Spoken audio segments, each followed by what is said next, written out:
6:30. 6:30. What time of the pledge allegiance, please? Pledge allegiance to the flag of the United States of America and to the republic for which it stands, one nation, under God, indivisible, with liberty and justice for all. Thank you very much. Thank you for coming. I think we're all here. Yes. Thank you all for coming. Besides, we need to approve the minutes from June 16th. Wow, we've been out for over a month.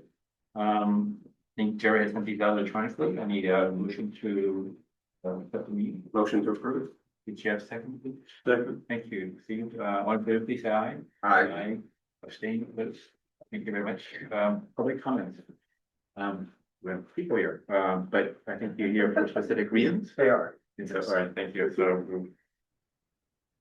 we'll let you speak. Okay, to speak then? That'd be all right? Okay, thank you. And first up, I think both Greg and both you guys come up. Okay. My name is Greg Nucci with Point One Architects. Please. And yeah, so Yes, please. I have Greg and Bill here in case the board has questions about the project.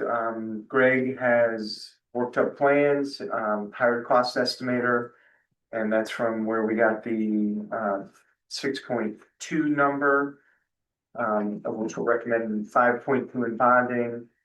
Just for the discussion today, I just wanted to make sure if you want to see, you have some plans. I have Yeah. a board that can show. Yeah, why don't we? Oh, I'm sorry. No, you're right. I'm sorry. Yeah, no, those are report. Yeah, both report. So, Yeah, I'll do it right. We'll do it old school. yeah. Sorry. Awesome. Again, my name is Greg Nucci with Point One Architects.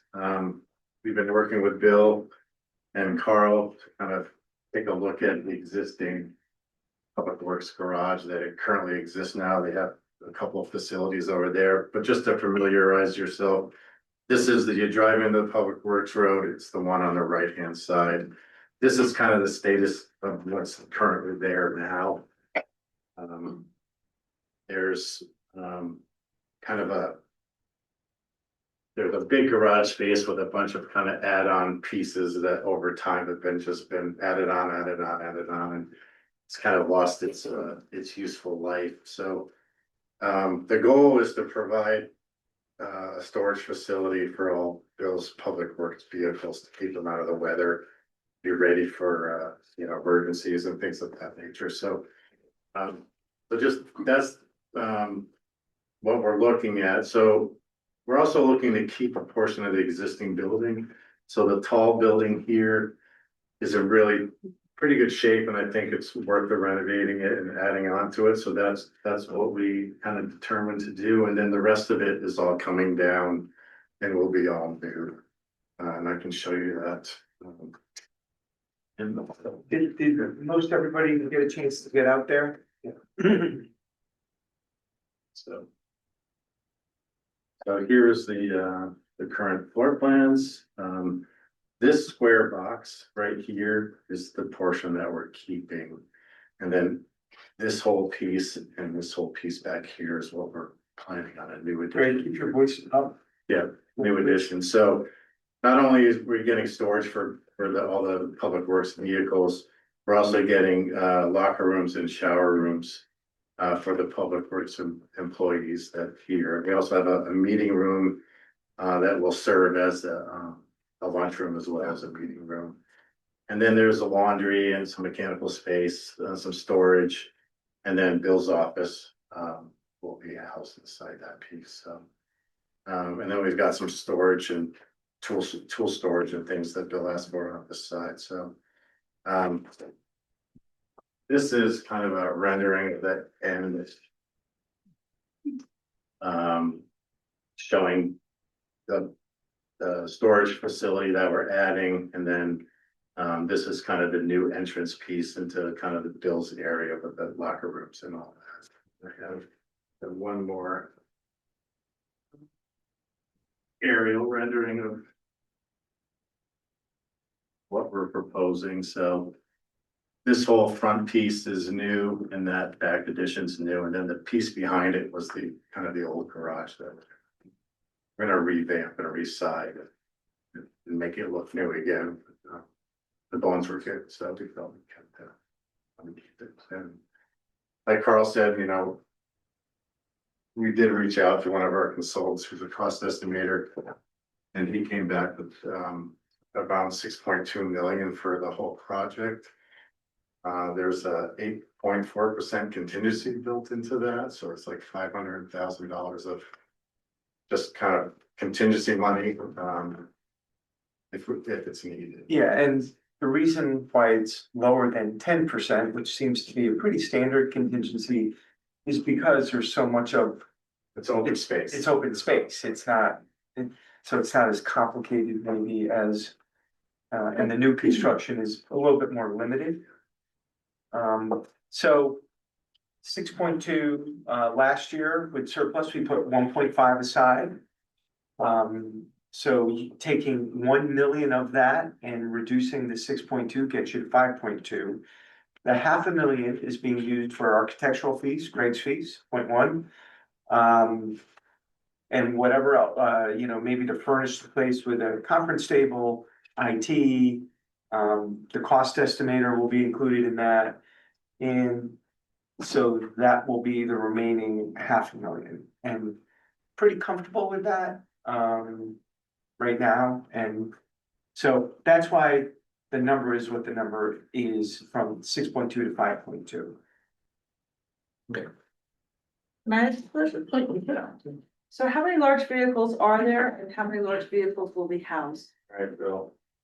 So, Yeah, we can count them on here. yeah, all of our vehicles will be housed. The only thing that won't be in the shop would be our tub grinder, but just because of logistics of moving it back and forth all the time and getting it into the bag.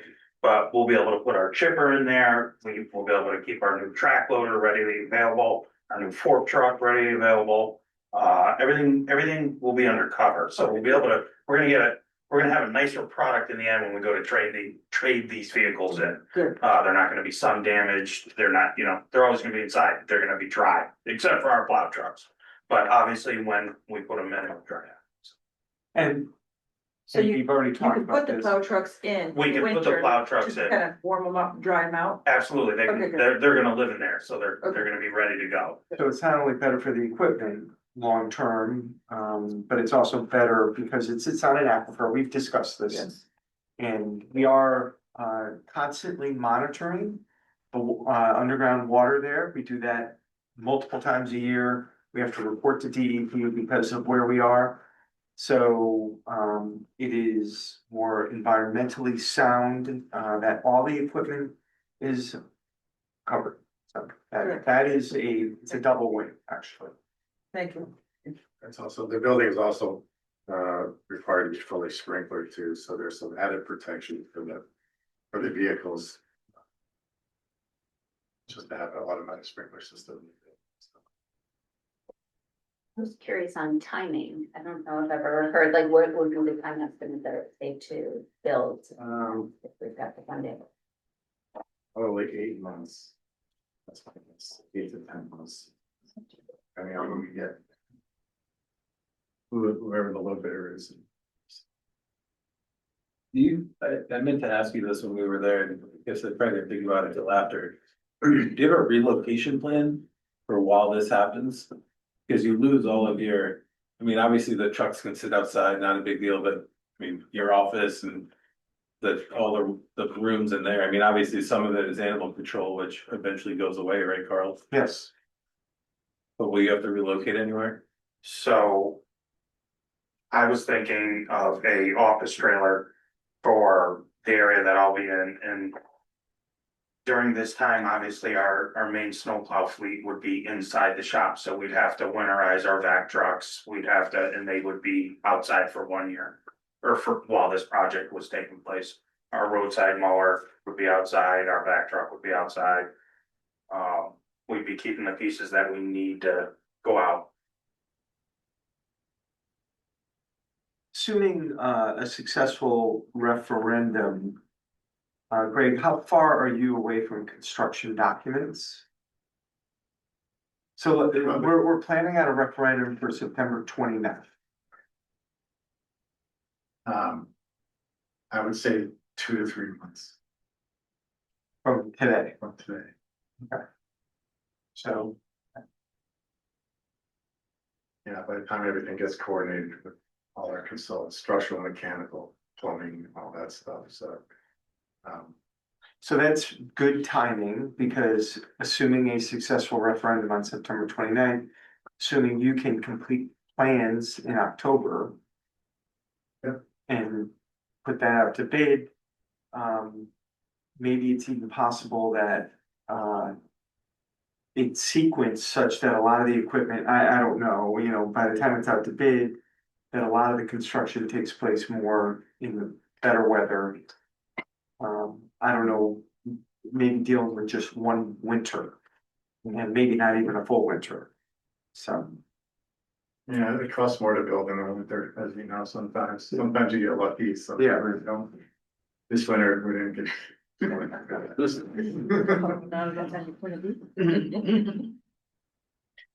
Yeah, quickly, so, I think Mark, Steve and I, we visited you, at the same time, and I think one of the questions, was whether right now the garage is built for exactly the number of trucks and other big things you have. If we buy one more, it wouldn't make it, right? Is that the deal? If we bought one more, yes, Whatever the equipment is, yeah. yeah, So is there, because we'd be getting rid of one. right, but so there's no intention of growing your fleet of equipment that you might need one down the road? So I put a lot of thought into this, and I mean, at this current moment, I mean, we have an excavator, we have a truck, track loader.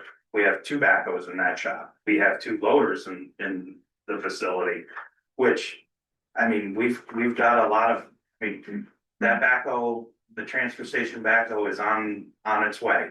We're gonna be getting rid of that, so there's another spot. The loader, we've done 2 motors in the older loader. It's nice to have that stuff to operate at the transfer station, but at some point in time, it gets to the point where it's, okay, time to let it go. I think we're going to be okay. I mean, we have 7 major CDL trucks for snow plowing. We've got the loader and the backhoe ready for operation. We've got a mini excavator, we got a track loader. I mean, we're in pretty good shape, I'd have to say, unless they come out with some new type of piece of equipment that does it all for us. so, if I can just clarify a little bit. So right now we have 2 loaders and 2 backhoes. No, but I want to clarify that. We purchased a new loader and we purchased a new backhoe. We kept the old ones because they were still useful, but we don't intend to always have 2 of each. Exactly. So when they come to the end of their life, and Bill was indicating they are, that will free up space. So there is potential of, Yeah. because the idea was, I think Steve made a point, if you're gonna wanna grow, Well- do it now versus Well, do it. the other issue you have there is you can't really grow because it's wetlands and we are very limited in what we can do on that space. So growing would probably mean relocating. I see. In that particular area. Yes, There's not a lot of room there to make it. like they had to go to inland wetlands to get approvals, and so the building couldn't be built much bigger than it is. Any other questions? Oh, yeah, and I'm sorry, I don't remember this, Bill, but the salt shed, is that something we're gonna have to address at some point for the state? So I have been working with our consulting engineer on that, and we're trying to come up with exactly what the standard is for that now, moving forward. They are getting stricter on their regulations. So we're in the process of figuring that out right now. Whether or not we have to epoxy underneath and paint that all just to keep storage correct, but It'd be premature to consider bonding for that at this point. unless I found out, you know, tomorrow exactly what it was that we needed, then I would say yes. Okay. Because it's still not definite. I mean, what they're making us go through with the sand and salt is, I mean, we're doing it. we've done the training and whatnot, so I'm waiting to figure out the exacts on what the storage situation is. Yeah, thank you. Sure. When we're going to referendum on this, is there a process by which residents will say, oh, here are the 10 reasons why I should vote for this? I don't know what we can do and what we can't do, but I've been talking to folks, around town about it, what were the items that are coming up tonight. And they say, oh, tell me why we need this. And I would like try to remember from our tour, which was great. Thank you very much. But is there like 10 reasons that we can just sort of rattle off and say, this is why this makes sense? And we can work on that. There's a town meeting September 9th, and we can do it at that town meeting. We could also put something on the town website. I think that's a good idea. At some point, the town is not allowed to champion the effort, once the referendum is set. So that is the critical date. Between the night. Well, when we set the referendum, which will be when the Board of Selectmen votes to have a town meeting that adjourns to referendum. At that point thereafter, we cannot advocate for a position. But that doesn't mean you can't have an FAQ on your website. Right. But you could still have a town meeting on September 9th where both of these projects are presented. right? Yes. Oh, yeah. Okay. That has to happen. Yeah, I mean, I think that for both this one indicate, I think it's really good idea to have a.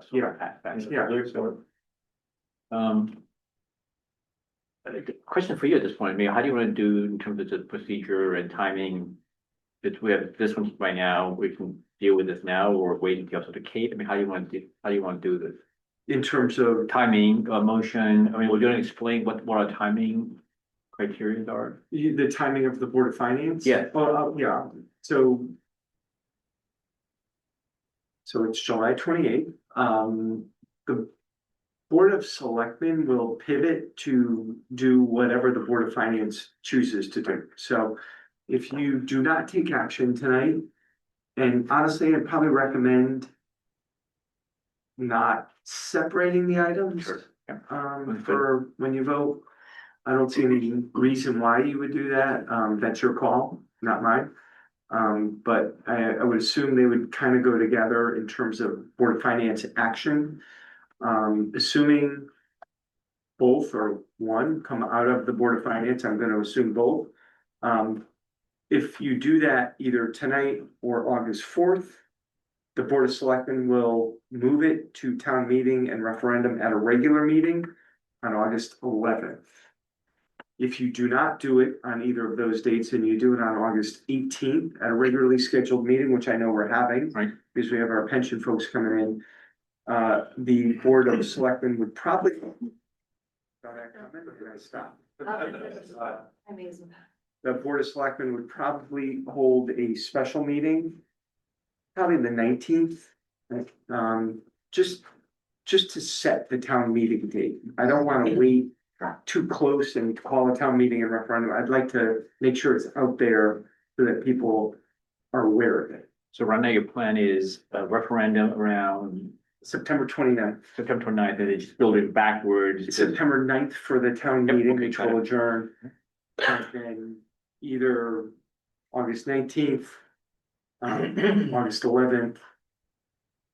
Probably the earliest that the Board of Selectmen would call the town meeting, which will adjourn the referendum, would be August 11th. There's no need for us to do it before then. You need about 30 days to set the referendum. We don't need it. Right.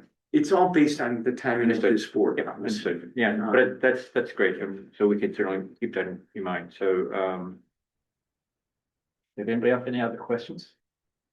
I think, I mean, based on what Carl said, we can just put this off right now and then listen to what the candidates say, and then we can talk about whether we want to make motions on both later on. We certainly don't need to, and certainly move it to the 4th or the 18th. Any other questions for Greg or Phil? You can also, I suppose you could, after you hear from the Kate, you can also come back to this if you want. Yeah, sure. There, you You can, could, but yeah, I don't want to keep you guys here if they don't need to be there. You could, if you give them cake, you can do that, the beach. Thanks. Yeah. Is that okay with people? In terms of timing?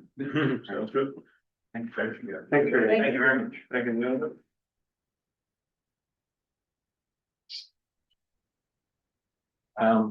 Next up is, bonding for the cake. Sure. We came for our preview, so we didn't necessarily plan to represent.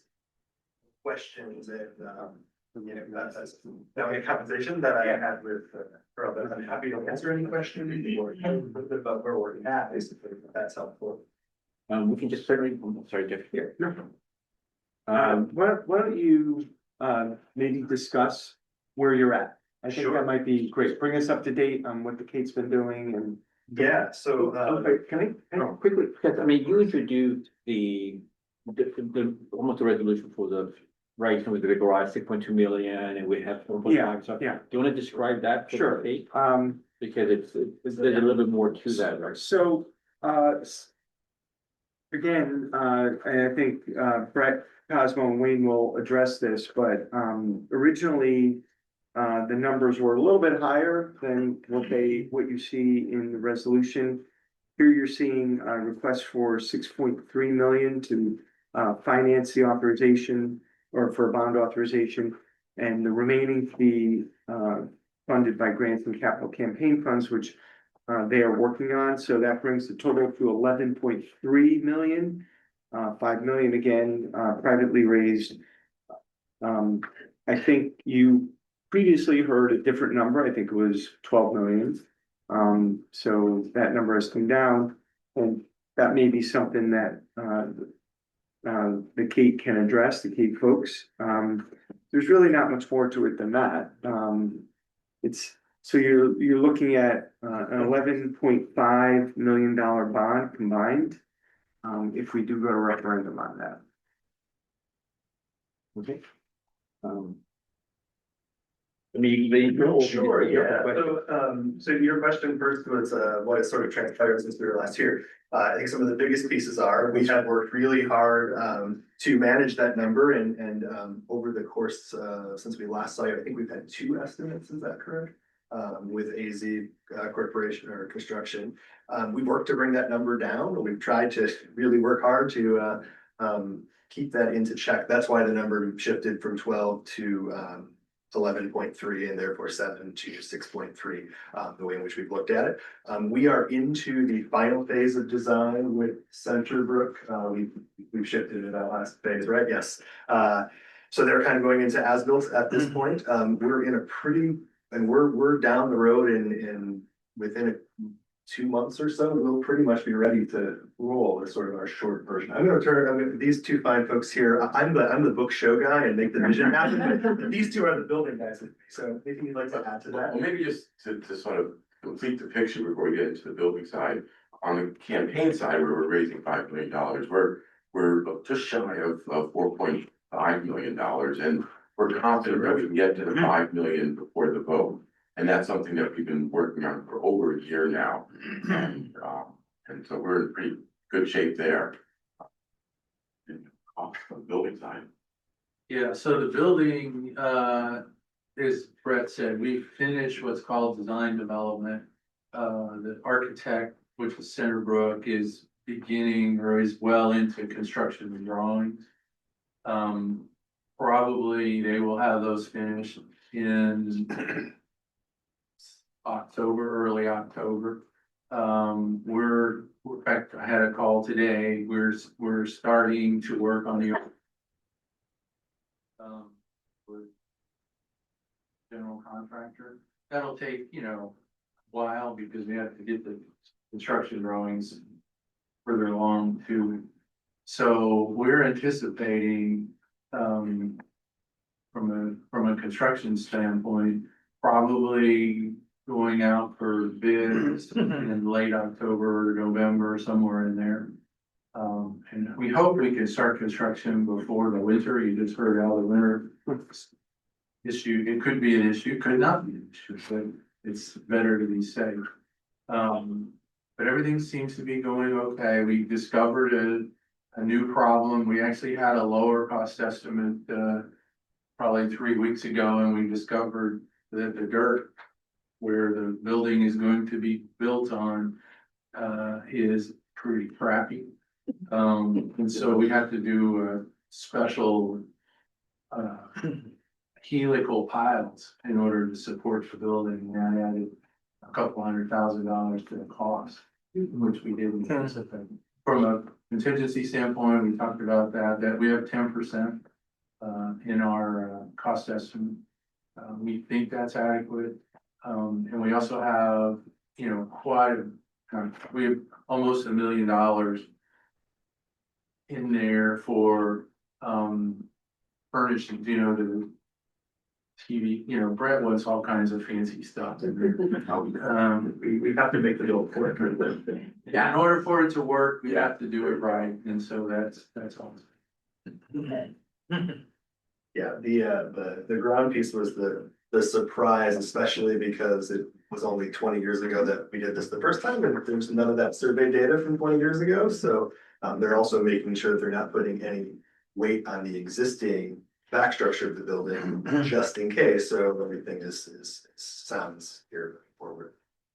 And I think it's fair to say all the consultants and all the people involved in this project have done a lot of work, so that we're very hopeful there's no surprises when we go to construction. So we feel that the $11.3 million number should be a firm number. It's been redone many times. Yes. By easily. But I always keep saying, Yes, don't worry, there'll be surprises. Hopefully not material surprises, or surprises the contingency can't absorb. So that's where we're at right now. We're excited about the project. We're, kind of here in this sort of final stretch on the funding piece with all of you, and we're really appreciative. So Right, you might mention, what we're doing for the referendum, what we're doing for the, in terms of duty and all that. Oh, so yeah, there is Carl just made the point that the town employees and boards can't advocate. We do have Judy McDowell's firm who's working with us kind of on our Get Out to Vote campaign for that. So just to be clear, that will be probably 2 phases of it, because the Kate is still town property, so we can't advocate on the front line of the Kate for that, but can say Get Out and Vote regardless. So those pieces right there. So the Kate, this project is further down the road than the DPW garage. The DPW garage is a relatively small project. It's still construction. This is a little bit more of a complicated project. It's not like basically a tear down and rebuilding new. It's, they've done borings. You did a septic test also, right? I mean, a lot has been done to date for this project, and I don't know what you're into the project for to date, but I know it's a significant number in preparation for this moment, to be honest with you. And I've met with this crew a lot over the last year and a half, and they're working hard, and they brought on some people to really assist them to make sure that this project, when it's approved, hopefully will go very smoothly and will meet everybody's expectations. But a lot of work has been done, and like a lot less work has been done on the DPW garage. It's, we're gonna add on to the open space. We're gonna tear down that over there. We're gonna build some lockers and a conference room. They've done septic, they've done borings, and a lot of cost estimating. I know that, a lot. And I appreciate that. It's good to have a good number. I would just add too, we previewed with every commission, so we're through Parks and Rec, Architecture Review Board, we've already been through, zoning does come up at the beginning of August, we'll be on it next agenda, it's just over 2 weeks, so just so you know where we're at with other commissions. I have a question, Brett. First of all, I think the Kate is a gem in the town. So I've only been here 2 years, and I'll be there Saturday night for Petty tribute band thing. But so at 4.5 million on the fundraise, I mean that's phenomenal. It's conceivable to surpass the 5 million. Is that It is conceivable for sure. We had to pick a point in time and sort of work towards that. We won't just turn that knob off. I was so surprised. Iverson Playhouse was doing their project or their capital campaign, and they just sent out a big email that they are done fundraising, and I was like, how'd you say that? But, we also want to make sure that programming will be set when we open that space, so there will be some continued expenses in there, so, yeah. So second part of the question here, if we're say to raise another 10%, $500,000, would that alter the bond financing, or could that be used for other projects? I mean, are we set at the portion of the bond? I think that is. We, as a group, collective group, need to pick a number. We're that close, so to say to them, hey, geez, you might get another million, let's knock it down to, 5.8 instead of 6.3, is, we need to pick a number. No. Yeah, Absolutely. unless they came to us and said, and I know what you're asking. There could be other wish list that could be then funded. By that, Correct. by the K, absolutely, but it wouldn't, I don't think at this point, we're probably too far down the road to affect the bond number. Got it. One of the other things is, we have pledges of 4.5 million, but they're over time. So cash in the bank, we don't have $4.5 million, we're just over 3. So we have to watch a cash flow problem, with, and we won't get the last bit of our 5 million or whatever for 5 years, so. And we know that there are additional items that we'll have to purchase to fit out the building that's not in the 11. I have one other question. So my understanding, the auditorium stage, space, that footprint is not going to change dramatically. Is that correct? The theater itself. The theater. No, that is great. So the peripheral space, I know there's going to be a lot of meeting rooms, there's going to be some training. Could you just talk a little bit about what some of the other intended projects are in the expansion? I think it's exciting. Yeah. Sure. Let me start with on the existing space, minor renovation. The museum will gain just a little bit of space, as will our merch. And then the area where the box office is, as it will be the pass through into the new space, will get renovated then. That's pretty much all we're touching in the existing building. The expansion will rethink offices, which is really critical for us at this moment. It will add a service elevator. Right now, every piece of equipment you've ever seen on stage has either gone upstairs or a ramp because there is no elevator to that level. We feel hugely about that. It will add a little bit more artist hospitality space. We've gotten larger bands with openers, etc., and that space has become too small. The bigger piece, the cube, if you've seen some of the drawings, there's more restrooms. So when you come down the theater stairs and you can go right to the restrooms to the museum, you'll now be able to go left. We'll double our restroom capacity because they'll be shared. And then on the first floor of that cube, there's 2 classrooms. They're about 500-ish square feet. Center divide that is retractable, kind of like this. So it can be 1 large room. The upstairs space is 2 rooms that are about 630 square foot each. Opened together, they make another performance space. Up to about 90 seats. There's some finishing happening in there. So lectures or other films, singer-songwriters, small things, meetings of all sorts. And all of the storage for those chairs, cabinets and carts and things are right there for the theater chairs. So it can transfer from a theater style setup to tables, to an open space, to our space for our camps. You've probably all seen the kids running all over the green all summer. We had over 400 kids in our camp program this summer. So we know for those late June through August, we already know exactly what that space looks like. But that's kind of the outline of all the spaces. If that answers your question. Yes, certainly, but very exciting. Yeah, could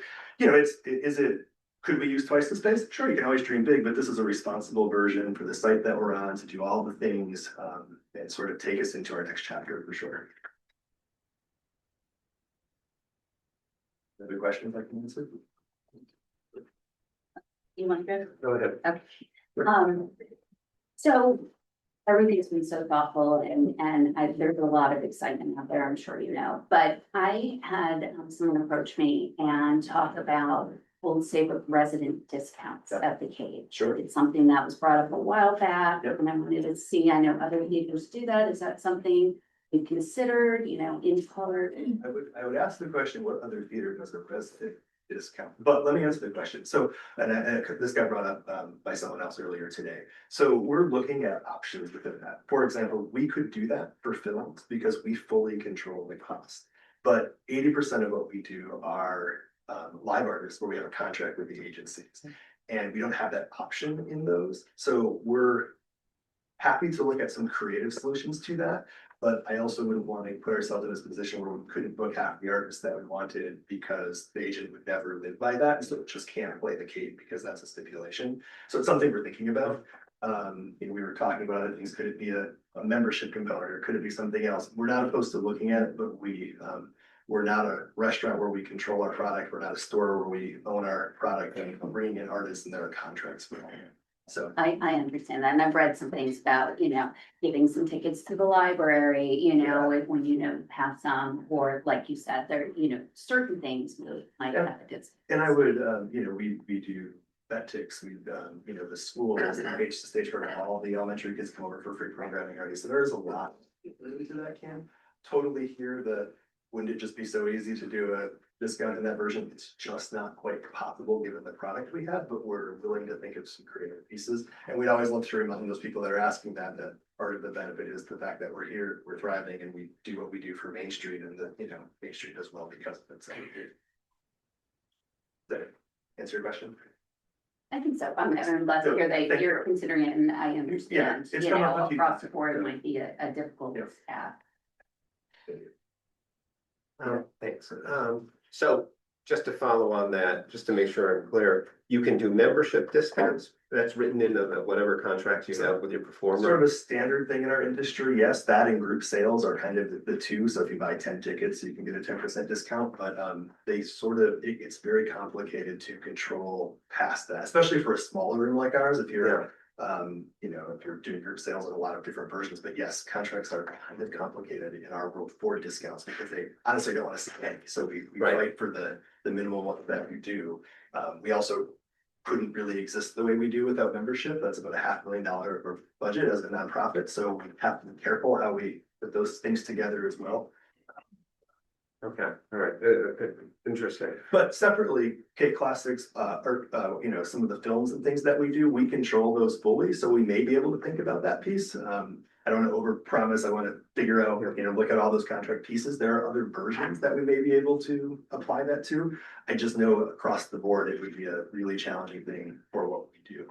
So yeah, I get that. I think from a taxpayer standpoint, they're gonna be paying money in their taxes every year for the next 20 years to support this expansion if it gets approved. And so I'm paying, what am I getting if I'm not a member? Yeah, I think also, that at the end of the day, the expenses for a show are what they are. So likely even if we could do that, the discounted price would probably be the price that exists now, and the rest of the tickets would be more expensive. Like, the expenses don't go away, so it'd just be rethinking it. We're happy to think about it on the things we can, so absolutely hear that. Okay. So I think it's, as Brett said, it's difficult to adjust the ticket pricing, and it has a big impact. But there's other things that we can do, and I think listening to everyone here, that, we'll start being creative to see what we can offer to the residents of Old Saybrook that might be meaningful without creating financial hardship. I think that's the balance that we will try to achieve, but we'll put our thinking caps on. Yeah. Yeah, because not only am I the project guy, but I'm the treasurer too. Brett does a really good job of controlling ticket prices, and we try to make sure that they're as affordable as they can be. And so we just have to be careful. We can't cut too deep. One of the things that I think makes our room great is that we're not bringing in things that are coming into Mohegan Sun Arena because we're 300 seats, but we try to punch above our weight all the time, which means we're stretching in a way. And, some people say, oh, $99 ticket for Roseanne Cash. Yeah, but she's like, but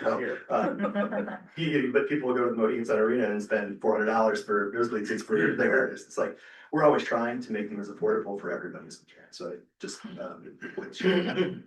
But I would also like to think with the new space that if Little League is looking for a room to, organize for the spring, and And people are looking for space, whether the Rotary may wanna do something there, 5 times a year. But, there are, I think, opportunities for community groups to maybe have, and I know you haven't promised this, and I don't wanna put you on the spot, but, I think there is going to be opportunity for more community space, and that is a benefit. Maybe not a financial benefit, but a convenience benefit, anyway. If I could just add 2 things to that, absolutely. Things we're thinking about, for example, our camps program is such a robust program. And in the summer, we're looking to add the 4.7 here program. That might be afternoon or the evening. So I don't want to overpromise in July and August that we have all the space when in that moment, it's serving the youth of, Old Saybrook in a significant way. During the year, though, there will be those opportunities for sure. I think we have to strike the right balance, because doing an event at the Cape with the support that you get at the Cape might be a little bit different than some, renting the pavilion. So we have to find that balance with that, but absolutely creating that space for sure. Just, I think you had mentioned earlier, that you already have collected, and in the bank, 3 of the 5 million. So that resolves a bit of a concern I had. I'm gonna say this, I'm gonna say this right up front. How confident are you that the other 1.5 million that's been pledged will show up?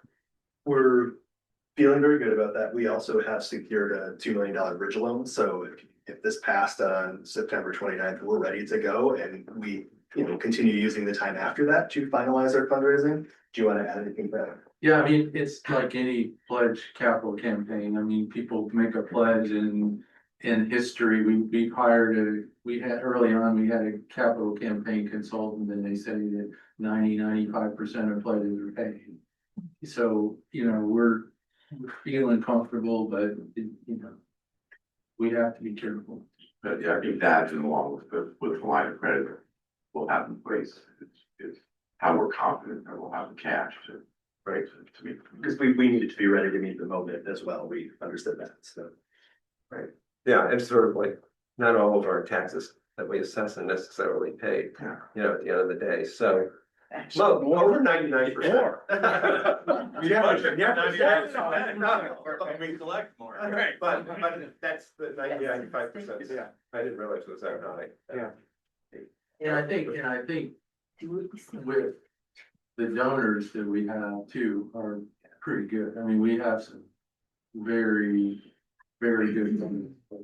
I think Penny and a lot of capital. Thank you. Are you confident then that by the time, so if we're scheduled, if the referendum is scheduled for September 29th.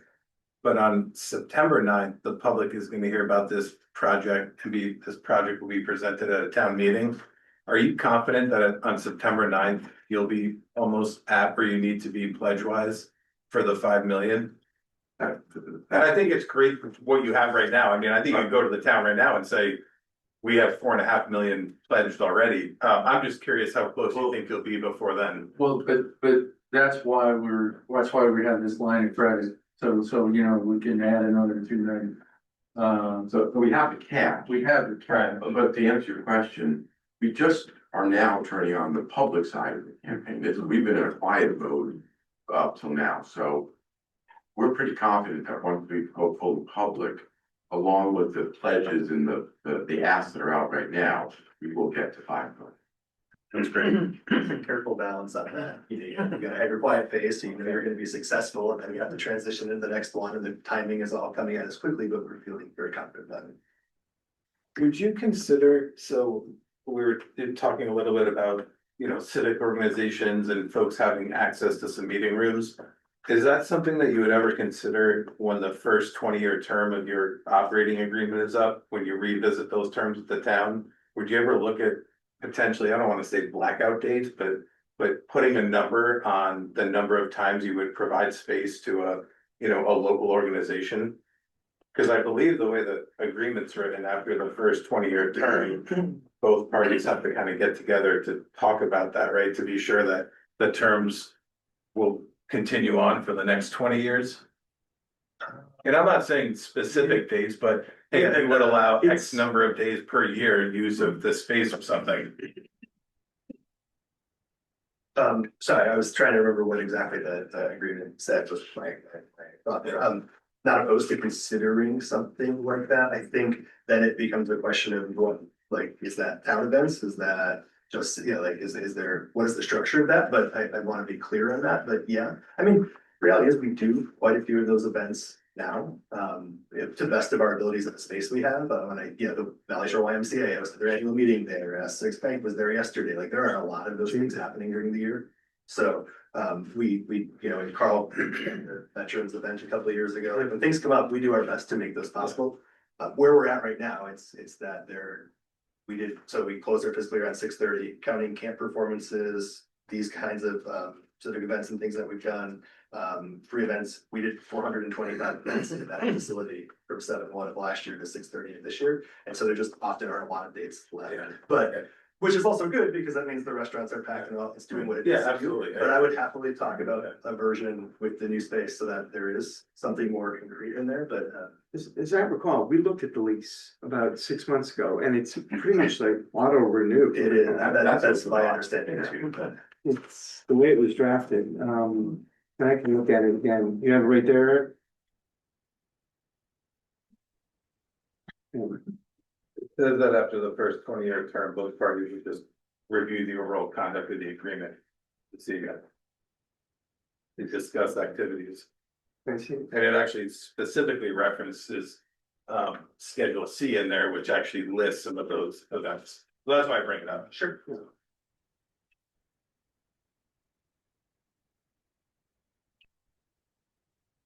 Go ahead, don't wait for. Oh, okay, I mean. Question. Well, it says the center shall have the right to renew this agreement. Did you? I mean, under paragraph 10, so the agreement continues for 20 years from the effective date. This Kate shall have the right to renew this agreement for 4 successive 20-year terms by notice in writing to the town of its intent to so renew, and then you're right, subsequent to that, the party shall review, but they have an automatic right to renew. Oh, yeah, absolutely. Yeah. Yeah, that 20-year renewal in my calendar, I think- 3.5 more years, so. My daughter would be. And 20 after that. No, just 20 after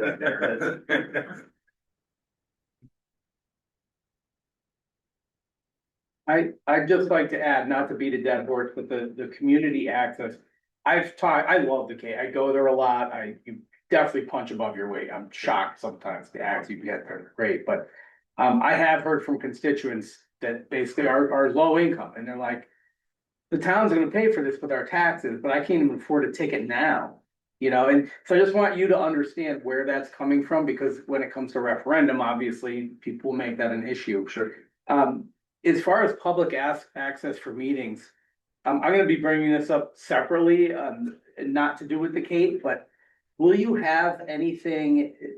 I'm assuming you probably will, but for video conferencing, so you can do like remote live stream concerts or something, or Board of Ed meeting when we need one that's, 75 people trying to fit in a 50-person room, where we could use that one night. Yeah, the upstairs theater space setup, we are talking about that right now. The downstairs, 2 rooms, we're kind of planning, and we have 2 L cameras as well, and so that's kind of how we do coordinating. So yes, because both of those rooms are being designed with large flat screen TVs at the head of them, so that they're kind of ready for those things. Like the reason so much of that is in place, like, for example, Vista Life Innovations does their all ability show at the K, and so they need extra dressing rooms. So we want to be able to take the feed from the theater and put it on that screen in the lower room so they can see what's happening in the theater. So there's a lot of connected pieces for those reasons. So yeah. Okay. I don't know. That's a kind of a broad question, but yes. Well, just the occasional use, like Eric Oh, yeah. said, for if there's a need and if it's available, have another show booked in there, that it can be done. 'Cause Yeah. right now, we've got no options. Right, sure. Yep. Thanks. Yep.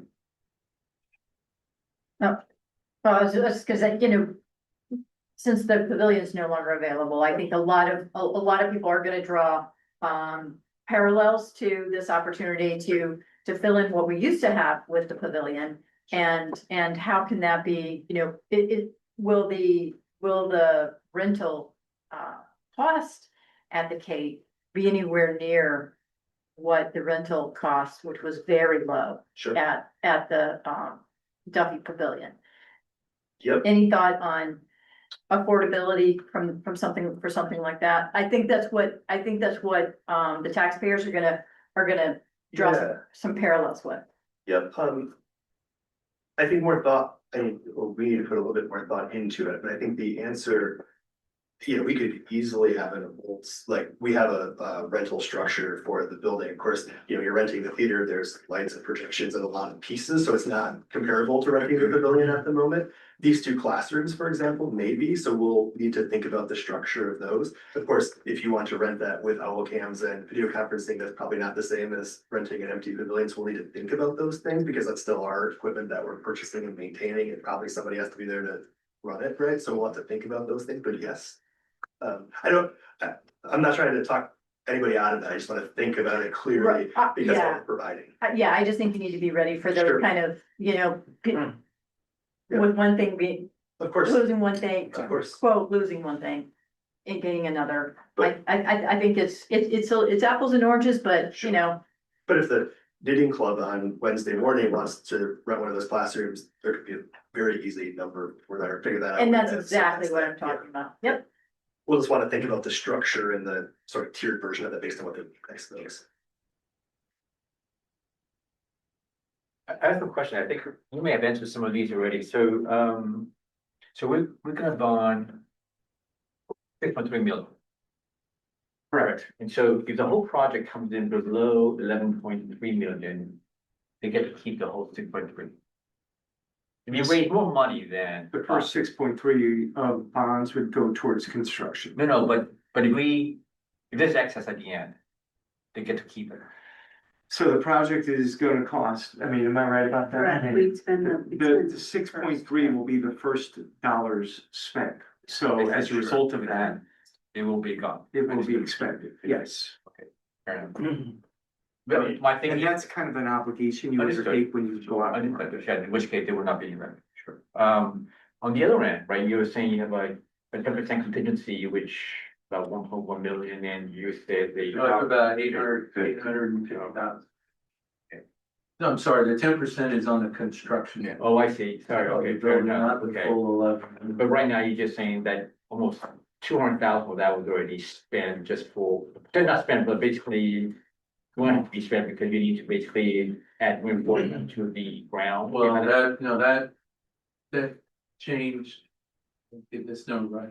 It was 11.1, now it's 11.3. And the building part was 8. It's 8.3 now. And now it's 8, it was 8.1 and now it's 8.3. But So the it's- rest is architecture fees. We call it FF&E, which is the furnishings and all that kind of stuff, and owner's costs. I guess two questions over like this. I guess my question is, if you guys go over 1.3 and you need more money, they come to us. It's our holding. If we go over 11.3. If this project all of a sudden at the end, it's gonna cost more than 11.3 million. Well, first of all, that'd be a real colossal failure because they're estimating the building cost to be 8.3. I see. Included in that 1.3 is architecture fees, so I would, Architecture's on top of that. what? Architecture's on top of that. Yeah, on top of that, so there's some room in there, I think, to complete the building. So the building is 8.3 and we have contingent, a 10% contingency of about $850,000. So there would have to be a major Yeah. issue for us to go through the contingency and still have it, right? And that's why, That's why it's called contingency. yeah, and that's why we did a lot of pre-work, just to test the ground, to test different things, so we would minimize any surprises when we start construction. Well, I don't wanna talk out of turn, but I think the things that would probably get trimmed at that point are some of the. Finishings inside, we may need to finish that on our own after sort of version, right? So there's Yeah, a way to control that so that it doesn't. Yeah, that's the way I would manage.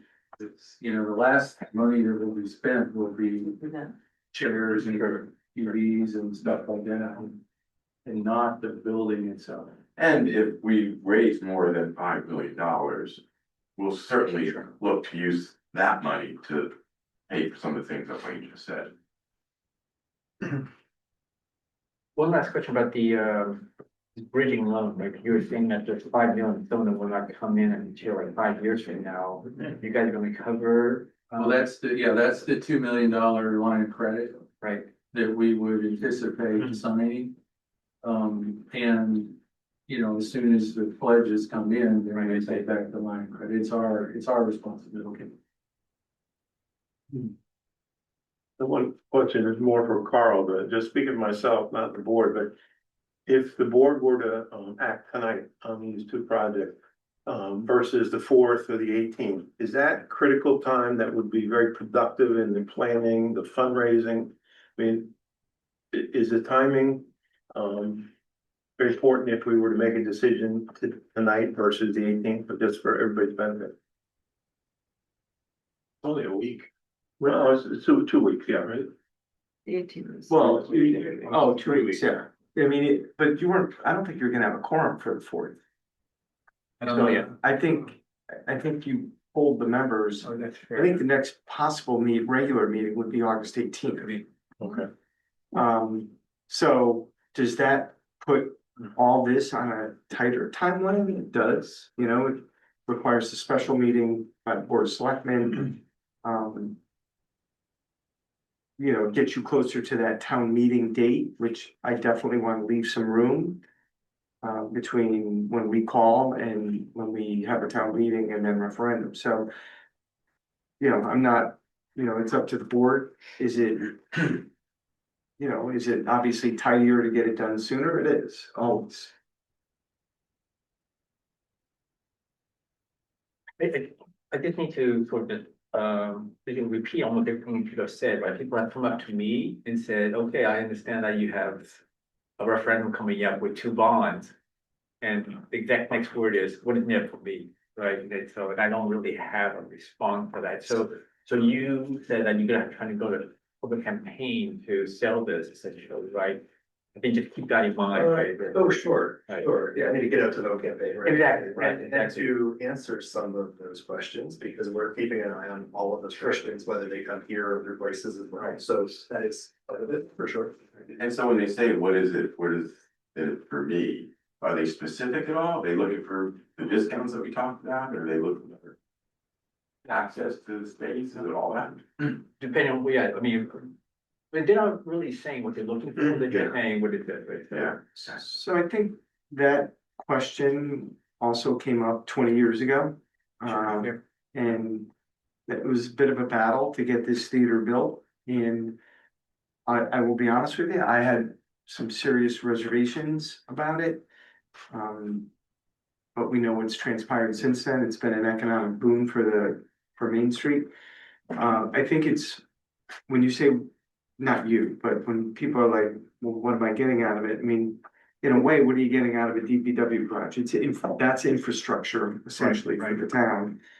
You really don't, nobody's gonna touch that garage, but it's a necessity. This is not a necessity, but I think so many people have enjoyed the Cape, and I think what I always tell people is, what would Main Street look like without the Cape? If that was never built, what would our Main Street look like? So it's a good question, but I think what we all get is a place to go to see really unusual, sometimes great acts. And I think we're gonna have an opportunity for more of that, should this get approved and passed at referendum. I think this is a good project for the town. I also think it will put the town statewide in it, you know, at the Cape statewide in a different position from a cultural and arts perspective. I think you know, Jennifer was telling me there's like a cultural Main Street or something. the state of Connecticut names certain Cultural towns. districts. What? Cultural districts. Cultural districts, you know, and there might be some money that's tied to that to boost the local economy, boost the local art scene. So, I think there are benefits community-wide. I agree with you. It's hard to feel, touch, and taste. But But I think that's where their campaign comes in. It's important in this, and I think I think some of these questions that folks might be getting from the public are, it's a timing issue too, because we have the whole piece at the pavilion that folks are curious what we're gonna do at Saybrook Point, which is another great asset, just like the Cape. We've got the big project with Parks and Rec, their master plan in Town Park, so, we have who knows about the WPCA piece. There's a lot coming up, which I think it's not so much what do I get out of it, it's why should we do this when I know we have these other, widely publicized projects coming up, so. I think it's worthwhile, but I think that's probably where some of those questions are coming from, is my guess. Yeah, I don't disagree with that, but there have been some very specific questions about people on fixed incomes and, and affordability. Like you said, you've got some more expensive shows and then you've got some more affordable ones. And yes, if there's extra tickets that could be free at the library for folks to pick up or discount or some things, I think, we are a changing demographic in the town and. Yeah, for sure. I think we pay a lot of attention to that with our camps program specifically, because there are scholarships, there are different versions. We work with the English second language department at the school, so that we just need to apply a little bit more of that elsewhere, but it's on for us to think about. Questions? Right, yeah, just, if you could just restate, because this is another question, how we arrived at the split. Originally, it was total 12, 7 and 5, now it's total 11, 3, 6.3 and 5. The part that the Kate's responsible for that seems to have stayed right at 5, but if we could just sort of put on the record why that's the proposal that's coming to us. Sure, so let me sort of start. So when we first talked to Carl, we had our first estimate, which came in at around $12 million. We talked about the town bonding 7 million and the Kate privately funding 5 million. And so we stayed with those numbers more or less, or sort of put them to the side as we continue to work on the cost of the project. And as you heard earlier, we were able to lower the cost of the project to 11.3. We're hoping it's going to go to 11.1, but because of the soil, it went to 11.3. And so that $700,000 of savings we applied directly to lowering the bond. And so that's how we came up with it. But it's also the capacity to fund things too. Well, that's what I was gonna get to. We've been working for the past year on $5 million number. So To tell us to change that number at this point, even 6 months ago, it'd be very difficult for us to achieve that goal. So a year ago, at least, I think they hired a professional organization to assist with the fundraising. And said, is this a viable number? Or, what is the viable number? So that's kind of how we did split. What is the capacity to raise to get this done? Yeah. And then the rest fell on the town. It's a town building. One way to look at it is there's $5 million capital campaign that's adding to a town building too. And, because. Is there, I don't know what the Kate pays for the lease. I was gonna say. Not much. Okay, yeah, maybe it works to mention that, or maybe it No, backfires to mention that. There's, it's an shared electricity cost or something. Electric and water. Okay, Five, okay. 600 a month. All right, so we can't say there's a revenue stream. Not to the town. Okay. Never mind.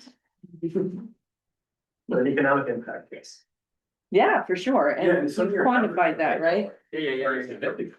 I mean, your numbers from your presentation in April are significant That when should you be look at a the economic impact. Oh, So, absolutely, we just did that, but currently $3 million, we see about a 35% increase in ticket sales with the new added space, we would take that to $4.1+ million future. So, If it all flows. and that's after the cost of the ticket. Yeah, that's an spending. important point, don't you think?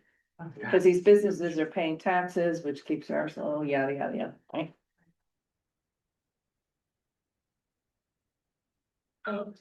Feedback. So, I don't know how I'm gonna do this. We can just do it in form, to see whether people want to move, want to forward. That's not about right. Thank you. Full, what?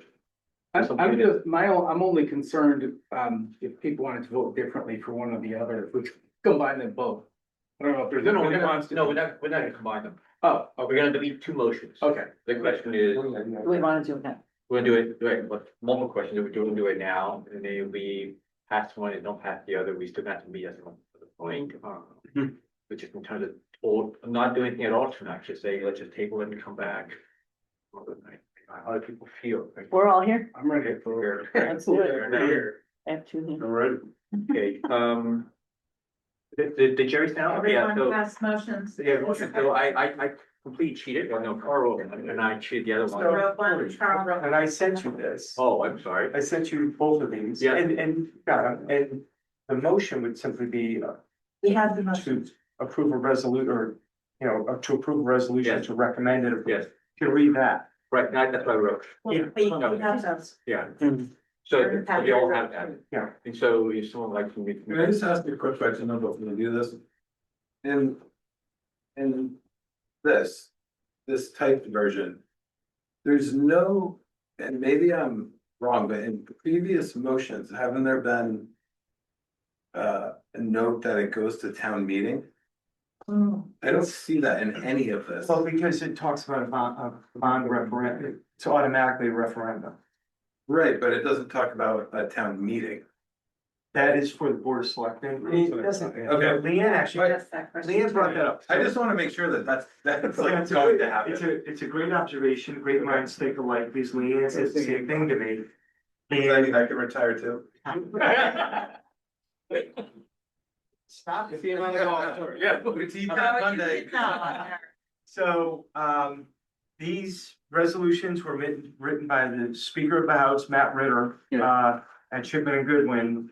And I can only assume that they are correct as written. So I'm not, you can add to it and to move to town meeting and referendum and town meeting, which you can add that. It wouldn't do any harm. As long as it's gonna happen, that's. Yeah, these were given to me by an attorney. I usually don't mess with what an attorney gives me, so. But there'd be no harm in adding that language. Would someone like to make a motion for the DPW garage? They can read it if they make a motion. Sure, yeah, make a motion here. I move to, Add in last little paragraph. we don't need to, right? Well, add. Okay, I move to approve a resolution to recommend an appropriation of $6,200,000 for the reconstruction of the Department of Public Works garage and a bond authorization in an amount not to exceed $5,200,000 to finance said appropriation, and further to move this question to Town Town meeting, which will referendum. adjourn to referendum. town meeting, which will adjourn to a referendum. Thank you. Can I have a second? Second. Thank you. All in favor, please say aye. I, Opposed? Nay? This resolution passes unanimously. Thank you, Mark. Need one for the cake. Need a motion for the cake? Thank you. I move to approve a resolution to recommend an appropriation of 11.3 million for the Catherine Hepburn Cultural Arts Center addition and renovation and a bond authorization in an amount not to exceed $6.3 million to finance said appropriation, with the balance funded by grants and capital campaign funds. And further to move this to town meeting, which will adjourn to referendum. That's for the Everyone, can I need a second, please? Second. Thank you, Steve. All in favor, please say aye. Aye. Opposed? Thank you. Thank you, and we'll take her Thank you here. very much. Thank you so much, guys. Thank you very much, guys. You're very good. Thank you. thank you. Thank you. There will be a party one day. What's it gonna be? Yeah, yeah. Give me room Yeah. I just want to comment, I mean, just really fantastic question for you, man. I appreciate that. Really, yeah. Thank you very much. Next item, presentation of the year 26 So you have this document in front of you. And go over them very quickly, the recommendations. Leanne, do you want to talk about? Is this updated for our current surplus numbers? So I sent out the preliminary financial results, which there will be additions to it before they're finalized, which the last piece of it will come forth in capital non-recurring recommendation in September. So the idea would be to put forth money towards the reserve, money towards the projects, and then whatever will be left over will go towards capital non-recurring. So y'all receive the financial information. I can talk about that further in my treasurer report or now. And then Carl, you can probably, you know, handle as well. Yeah. And I'll do the one about the transfer. Yeah, so there's really only 6 recommendations. The other 2 we'll discuss separately. One of them is to set aside the first 250,000 to make sure our budget reserve stays at 17.5%. We do that every year. First thing that should happen. Let me talk about a couple others first. Bill Claffey, number 7, came to me about a new Freightliner truck. They bought 2, as you know. He said to me, you know, it would probably be good to buy another one because the electronics are changing and are changing a little bit. So he thought maybe having 3 that are similar would be easier for servicing. They love the trucks. They've been a home run. And he did get that price. Continue to invest, number 6, in the big belly trash receptacles. Those have been very well received. When we, in my, I can give you a little preview. The Ferry Road Soccer Field Park is going to start construction in 2 weeks and be completed probably in 4 weeks after that. So it's going to go very quickly. We're going to put one of those big belly trash machines there. They've been received very well throughout the town. Number 5, assuming we acquire Saybrook Point, there is going to be an invasive species. We're going to call in All Habitat to help us eliminate some of the invasive species here. That's kind of a big deal down at Fort Saybrook Monument Park, Gardner's Landing, and it will be part of this project. So I wanted to add to that off-budget account. Once we get them under control, the maintenance isn't so bad, but for the first few years, it takes a little bit of money to get them under control. Bill Claffey asked for 42,000 to pave the back of the transfer station to correct drainage behind the transfer station. This language is his. Currently, it has process and a lot of potholes. The consulting engineer, for the same reason we're covering a lot of the equipment, has suggested we have it paved and properly drained. Right now, they're not able to do that, and because of where it sits, it's a recommendation. You don't see it, I don't have my files, but the brand launch, number 3, Jennifer has requested 10,000 for the municipal brand launch, and you can see how they would apply it. They have big plans. We are already using, I don't see it on any of your stationery, but on some of the Board of Selectmen documents we had earlier today, we were using the new logo, but you can see how Jennifer plans to outreach and get some assistance from the folks who actually helped us launch that brand, Miranda Creative. Number 1, this is like the David Letterman top 10, you can go down. Number 2 actually is to set aside $1 million for the purpose of renovating Saybrook Point. So we did receive our bids last Wednesday from architectural review companies, and we got 12 bids. We had 20. I think I told you, no, we haven't had a meeting in a while, and it's been very nice, by the way. I just want all of it. What do you mean? It's been a good summer. So we had at a non-mandatory walkthrough, we had 20 companies sign up, which was amazing. And one of the landscape architects who ended up not bidding, I happen to know, and I was walking to my car with him and he said, you have 3 of the top North American firms here What? and one international firm. Wow. He said, people are interested in this. And the 12 bids reflected that. We had some Connecticut companies, but you also had some larger regional companies and some national companies. 12 bids, throwing out the high bid, not that we will, because the committee hasn't made a decision. Really, and really what I figured this was $250,000 to 350s, that neighborhood to get somebody on board. That's pretty much where they landed. The low bid was like 80, but I'm not sure about that. Sometimes you gotta be careful what they're including in it. I was very explicit that I wanted construction documents at the end of this. We want a master plan, but we also want to know, we want to be able at the end of this to say, here, go build this, or go do what we need to do. Not looking for phase one, then we move into phase two, and it's interesting because a lot of the questions were directed at when we did the walkthrough. So what are you actually looking for? I'm like, this isn't complicated. This is open space. We wanna look at all three parks. We wanna build something that is welcoming, instructional for education purposes and very enjoyable. And I said, we're looking for final plans at the end of this. And the ones that bid mostly got that message. They, I'd say we're gonna spend on average, probably about 300,000 on a landscape architect. I could be wrong, could be less, could be a little bit more, but that's where the bids came in. The remainder, the way I envision this is. So if you have construction documents or something ready to go next June, July, you now have working capital. To immediately start implementing some of the basics.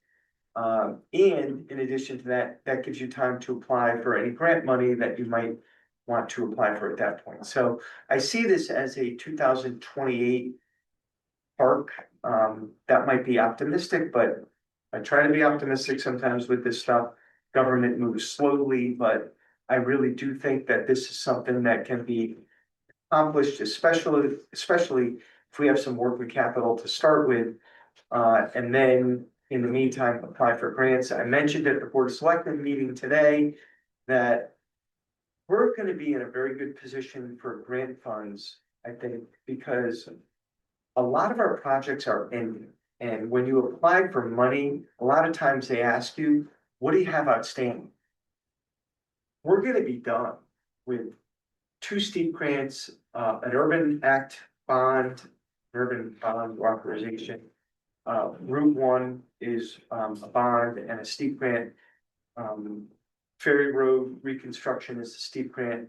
Those projects are gonna be done this year. Oh, but we're gonna be, so it's really good news. So when we apply next year, we're gonna say, yeah, we're good. The slate is clean. We've implemented on these grants.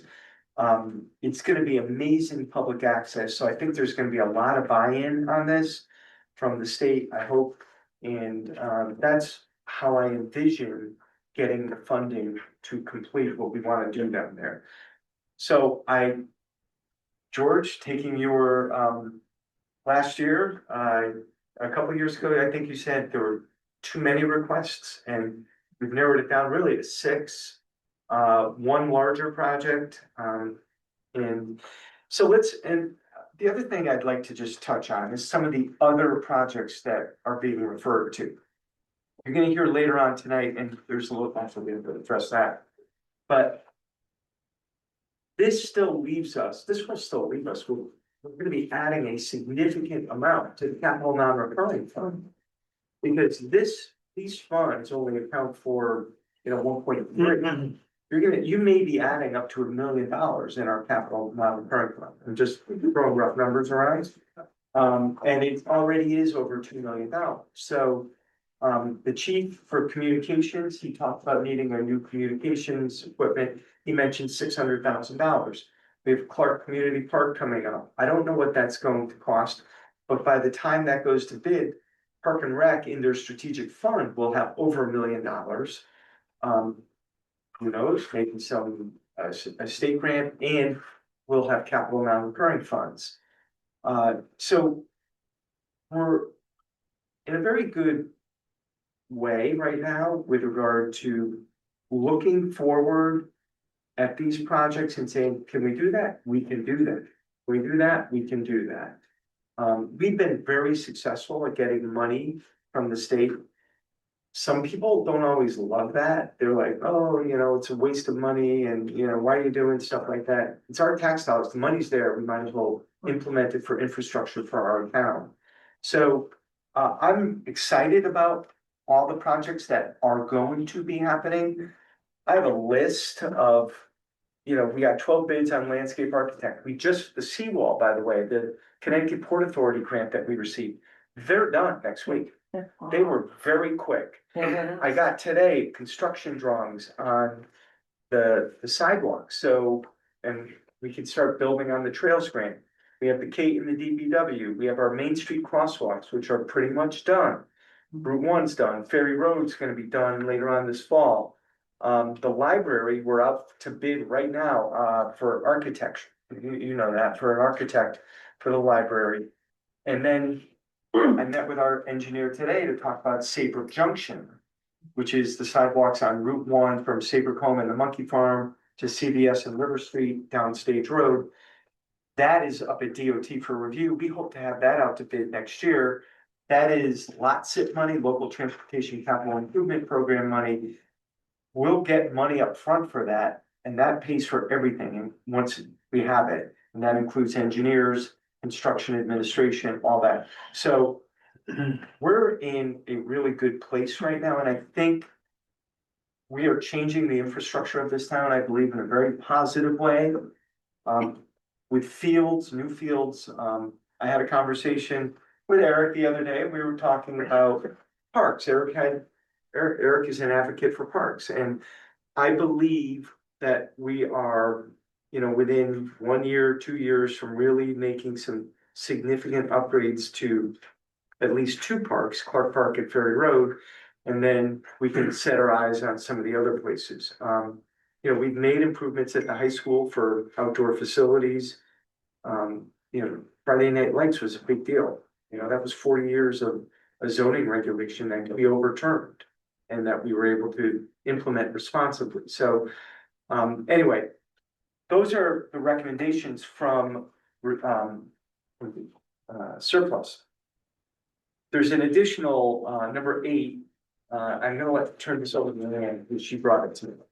So, several years ago, the Board of Finance created a policy. We worked with the auditors on this policy.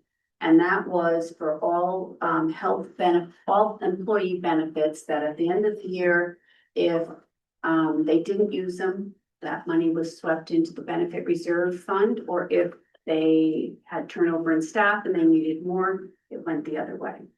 And just to make a long story short, over the past several years, mainly because of what's been going on, had been going on at the police department, where we had lots of turnover, low levels of staff.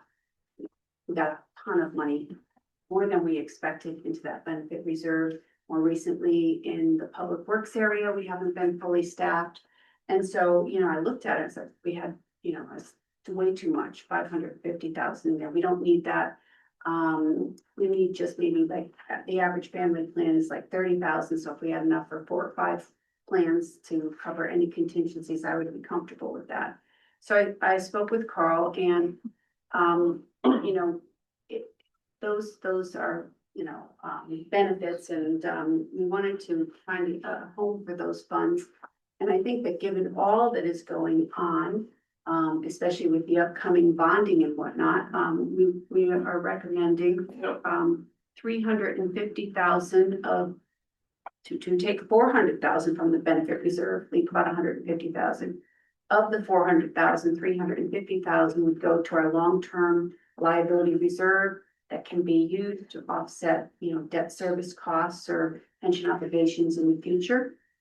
And then another 50,000 to go towards the grant-related projects.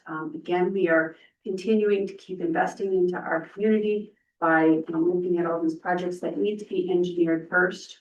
So we continue to do that. That funds needs to be whittled down. So, we could transfer those monies and put it towards long-term uses going forward.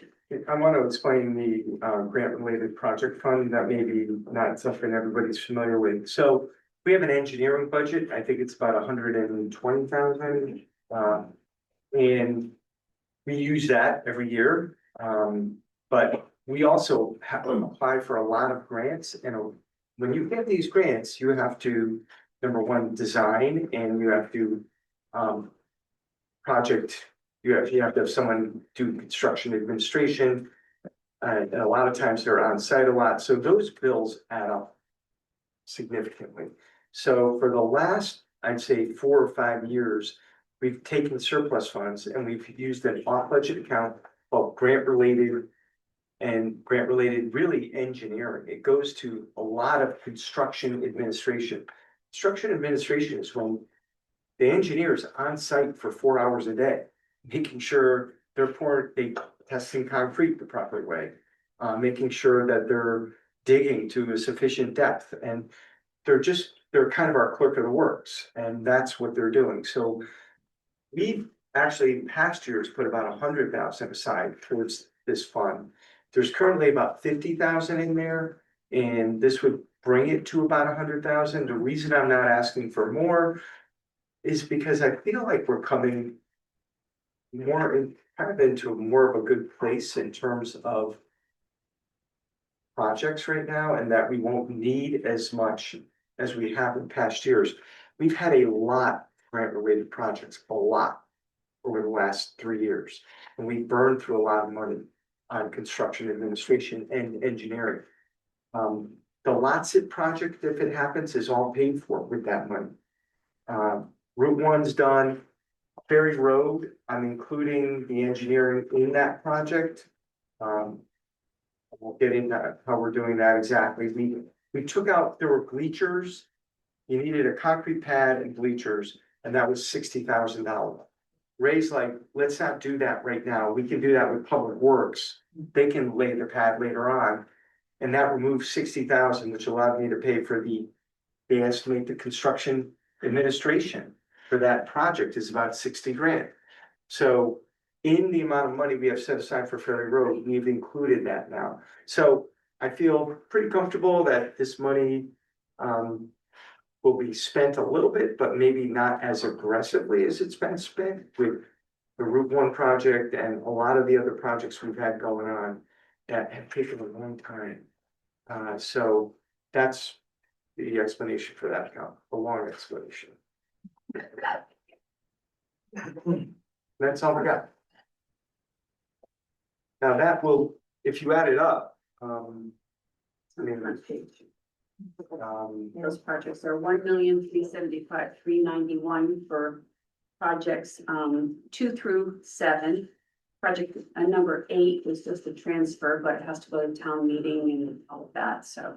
So you're still looking at, if the surplus is approximately 2.5 million or so, then you're looking at $1 million that we will eventually recommend going to the capital non-recurring account, so that we make sure we can complete projects that are coming. And Jane recently and Scott and Eric, they're concerned about some of the parks, and this will allow the money to be invested in those parks, particularly Clark Park, if we need to.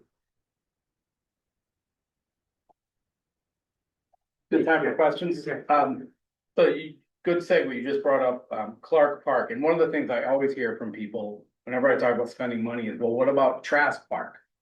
The playground, if you look at other towns, Trask Park is like nowhere near the quality or the quantity of stuff there.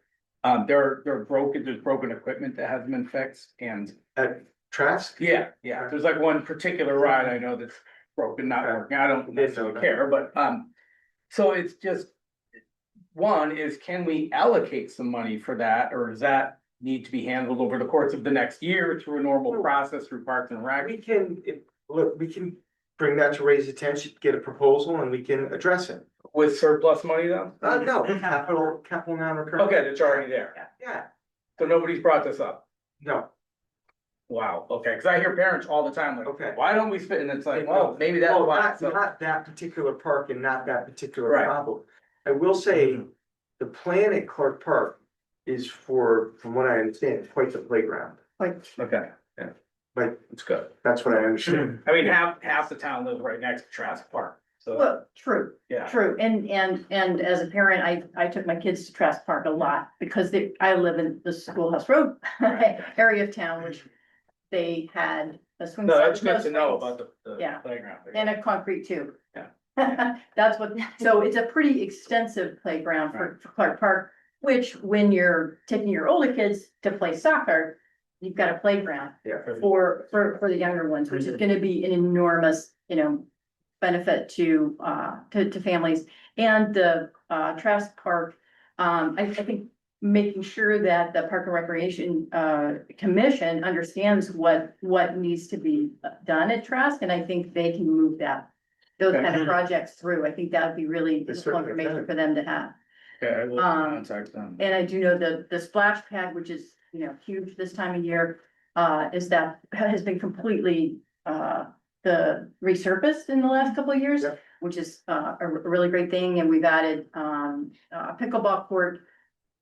Even though they're tennis courts, they've been lined up so that with really good portable nets. So parts of Trask Park have really been spruced up. And I think there's also some plans for the basketball courts there as well. So you might want to check with Ray. Yeah, nobody's complaining about the lack of pickleball. Oh, yes. Well, they probably are, but not justified, not in a justified. In the morning, I can't even walk by those courts. No, I understand, I was specific to the playground itself. Yeah, yes. But Yeah. at Trask, I think the pickleball courts were resurfaced. And I guess there's some questions, there's still a lot of imperfections, so do we outsource? There's some real dead spots. Yeah, do we outsource that, or was that? Oh, you're right. Yes. So that's another, add that to the list. So that's good to know, though, that we could use money from the capital non-recurring. Once Park and Rec asks for it. The other thing, and I just wanted to put this out there. There was the Board of Ed meeting July 9th, and we had to meet in the Board of Ed. Meeting room or whatever it is, and this has happened a few times now, not just with the Board of Ed, but where we in town do not have what I believe to be a 2026 board meeting place. We all meet in here. This room's too small. Tiny. It's tiny, and I'm wondering if, and maybe this involves the Board of Ed too, I don't know, because they have the big rooms right now, but if we could make one of those auditoriums capable of handling a public meeting, including remote access, I think that'd be a worthy use of our money. I think the taxpayers in town would appreciate that. Particularly if I know you've stopped in there, Barbara, I saw you there like that. I don't know if the fire marshal was there or not. I think it was probably legal. I think it was legal. I heard somebody mention the number of doors in the building, but that's something I think our town should come up with money for, and I thought the surplus would be a good use of that. Yeah. I don't know, is it 50,000, is it 100,000? I have no idea. I don't either. Is that something, is it appropriate for me to bring that up and ask for that now, or? Well, we'd have to have a design, we'd have to have IT at the schools say, If we're gonna do it at the schools, Yes. I don't even know if there's another place. yeah, we don't have a council chambers. Right, We don't have that here. Smaller town. The only option, as I see it, would be probably the middle school. I mean, I don't even know where else you would do it. but could we use town money? Yeah. For that, even though it's at the. Yes, yeah. So I do wanna formally request this, so what should I do to do that? I can support that. Not, I mean, I know what you're saying, but not this way. Can't support that. Well, not having, you mean using the middle school? No, not having us vote it's not gonna go. Well, It is- it would be done tonight. Yes. No, I get that, I'm bringing it up because we have this millions of dollars floating around. I was on vacation, so I didn't have time to send any proposals, but I think it's something we need. I've only been here 7 years now, and I've already been to like 3 meetings that we should have been able to have Zoom. Because all the alternative is we have meetings in the auditorium, but then. I don't disagree, but I think that there are issues here that let's just deal with that for a second. We may get to it later on this meeting, but I hear what you're saying. Okay. We'll come back to this. Okay. Thank you. That was all I had. Yep. Any other questions? Yeah, I think with your list, you've answered this question, but when I first took a look at it, I said, geez, we have this, $3 million surplus, between the extra revenue and the reduced expenses. And we've got these two projects that we're bonding. So why don't we take, $500,000, $1 million and apply it to the public works garage and bond less? So I wanted, I just want to make that argument Yeah. and look for your response. Yeah. So maybe you want to have the flexibility. So my response would be that at some point, these are buildings that are going to be they're 50-year buildings. And, at some point, there's an obligation for the next 50 years for a 20-year bond to pay for a generational project. Could you reduce it? Is that the best use of cash? I don't know that it is. I am not opposed to it, by the way. I wouldn't be opposed to putting another $1 million into it, but at some point, I think these are structures that, especially the DPW garage, that should be bonded because it's going to serve for 50 years. And that's the theory behind bonding, I think, is when projects are long-term, that generation and maybe the generation after that pays for it. So We took $1 million last year. 1.5 1.5 of the surplus and Yes. applied it to the. DPW. Okay, so the question is, why don't we do more at bond less? So I just wanted It's to know a this. strategic financial. Yes. It is, know, you're it's reducing in your the end, flexibility, but yeah, you're and also then- gonna have less. And debt does it outstanding. matter if you think rates are going up or down? And Who well, knows? at least it's because the structure is long-term, so we're matching our asset with our liability, number one. Number two, there's shorter-term projects that would be better served to put that money into capital non-recurring, like buying a playscape or whatever we want to do with our funds. So I think it's all strategic matching what we want to purchase with the length of the cash on hand. All I can say. I mean, we could do what you said too. It's not that you can't, it's just we have lots of things, lots of ideas that we want to get done. And so. Yeah, we Prioritize settled on them. these, we settled on these numbers. You could take another 3 million, you could take, Right, you could take 3 million from cap and then. Pay for the garage and now you're only buying, at what point are you gonna say this should be bonded? Because it's a long-term asset. I don't know what the right amount is. I don't know, but this is what we landed on over the course of the last year. It does seem like there's some exciting projects, aside from the K and the DPW, as exciting as that is. That, I think the public's gonna be in more of a race to see finishing touches type of thing. Ways to start using the park at Saybrook Point. If we can take money, small amounts of money, put picnic tables in sooner rather than later, that makes a real tangible benefit to the public. Finishing out Clark Park, which was, Yeah. that survey was done well over 5 years ago. That'll be another $1 million Pre-COVID. investment. Yeah. I remember sitting as an audience Yeah. member, I remember sitting here Yeah. when the Board of Finance, which none of us were on at the time. But it was packed and I will never forget it because we had 20 of us who were about to go play adult soccer in our soccer jerseys here for the meeting. Kevin Lane was on here. And it was pre-COVID, probably 18 or 19, when they passed the funding for the master plan for that. And it was $80,000 or something, or 100 to do every single park.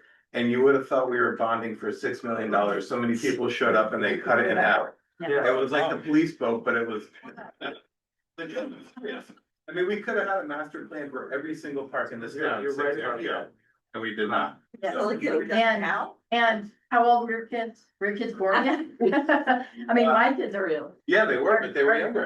Are adults now. Yeah. So, for somebody who's lived there for 27 years and never pushed my kid on a swing or, you know, seen him play on anything, a lot of soccer games.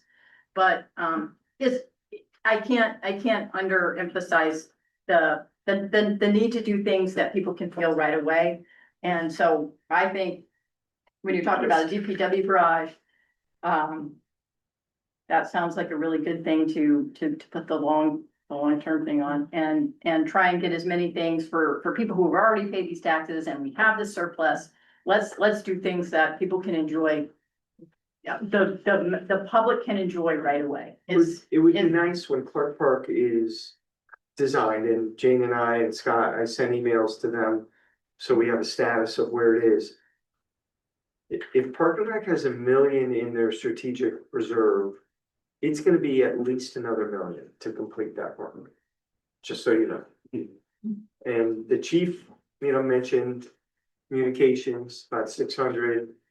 You know, so there's going to be, over the course of the next year and a half, some money going out the door for exactly what you're saying, which is stuff that people are gonna see a shovel in the ground. And wow, that's exciting. That's gonna happen in 6 months. So, I think it is a question of balancing what we should bond and what we're foreseeing that we're gonna spend in cash coming up. That's all I can tell you. Yeah, and a lot of parents are gonna be excited about seeing soccer playing on, and soccer games on Ferry Road. That's some tangible stuff.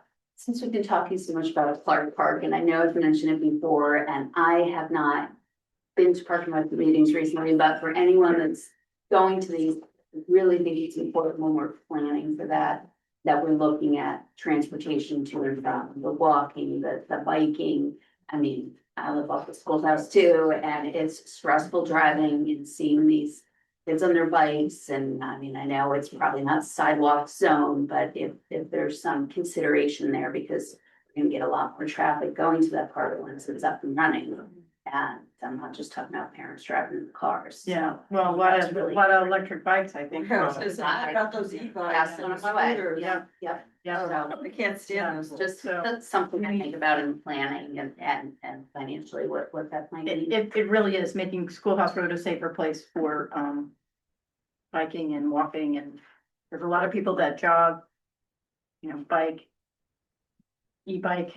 Yeah.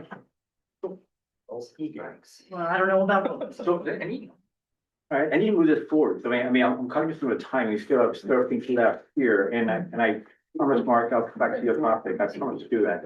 And there are a couple of things that we need to decide on as a board as well when I get to me. So let's just do this one first, if that's okay. So right now, for these 8 items, if each one has an 7 items have a motion. My first question is the timing. Do people want to move on these tonight? We can push it off. I don't know whether there's some deadline to move forward in terms of when these happen. No. I mean, we usually do these, in August, about, you know, that was like town meeting. We've been to town meeting in August on these in the past. Okay, As late as September, but so. The deadline, right, the deadline was associated with our desire to close our books. Oh, in that case, yeah. And then, so are people comfortable moving these 7 items for tonight? Can I ask one question before we do that? Do you know what the surplus is from the, I asked this. I will, I'll address that, I promise. But we're talking about surplus. I understand, but it's. It'll take me, I'll have to go off a tangent to talk about this.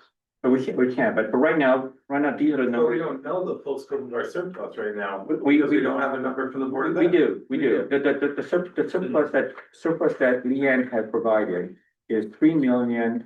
3,037,000. 10,855. And that is subject to move just a little Right. bit, but anything extra, and it's gonna be extra, will go into capital non-recurring action item that we do in September. Yes, and I'll explain, I promise you, Eric, I'll explain it, but it'll take me too long. It really will. But we don't, okay. It will take. So you're saying you have estimated Board of Ed surplus? I have, and I can answer it really brief. So I have received from the Board of Ed all of their final entries for their fiscal year 26. Typically you all get a memo. I do not have that memo. I have communicated with Pamela Story. And, she has said that they are going to give the town back to surplus. Their special ed monies, which is like a 99,000 and change. And they have a zero expenditure surplus or deficit. And I'm gonna talk about that during my report in more detail. So we just don't have something official, but as far as I'm concerned, all the numbers are in. And Jim, Sorry, I'm not trying to derail this, but it just, every single year we get a letter from them, a memo that says we have X amount of dollars in surplus that we're give back to the town. We've included that in all, so that's all. Right.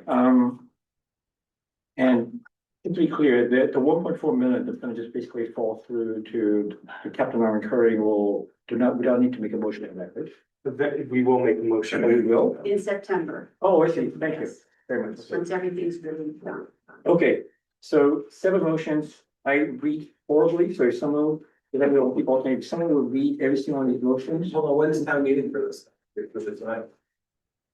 Only, rate is the only one that goes to town meeting, right? Say that again? One is town meeting for these items, but isn't it just number 8 that needs to go to town meeting? No, all No. the things. They all do. Yeah, Yes. So can we do that in August so it doesn't conflict with September?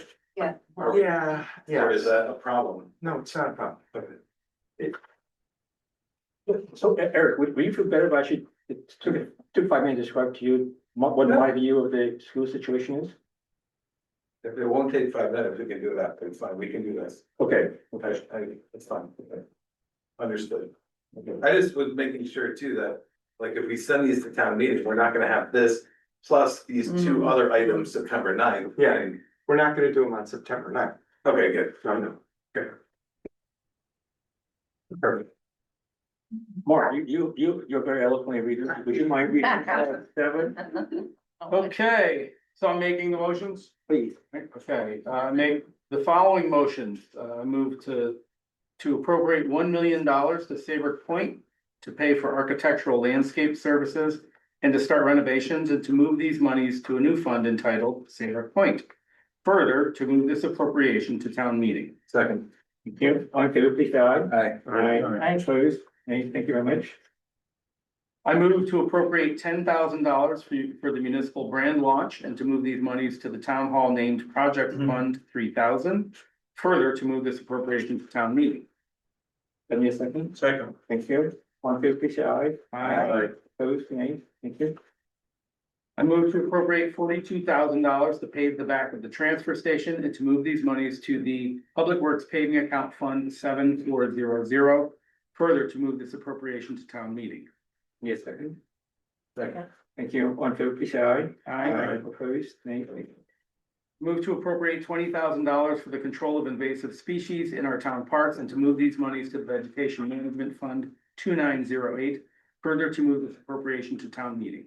I need a second, please. Second. Thank you very much. All in favor, please say aye. Aye. Opposed, nay, thank you.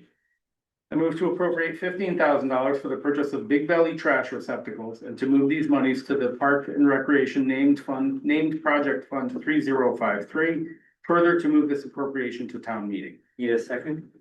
Second. Thank you. All in favor, please say aye. Aye. Opposed, nay, thank you. I move to appropriate $288,391 for the purchase of a new Freightliner truck for the Department of Public Works and to move these monies to the Public Works / Transfer Station Equipment Fund 3353. Further, to move this appropriation to town meeting. Need a second? Second. All in favor, please say aye. Aye. Opposed, nay, thank you. I move to transfer $400,000 from the Employee Benefit Reserve Fund 7234, with $350,000 going toward the Long-Term Liability Fund 3360, and $50,000 going toward grant-related projects Fund 2919 for engineering costs.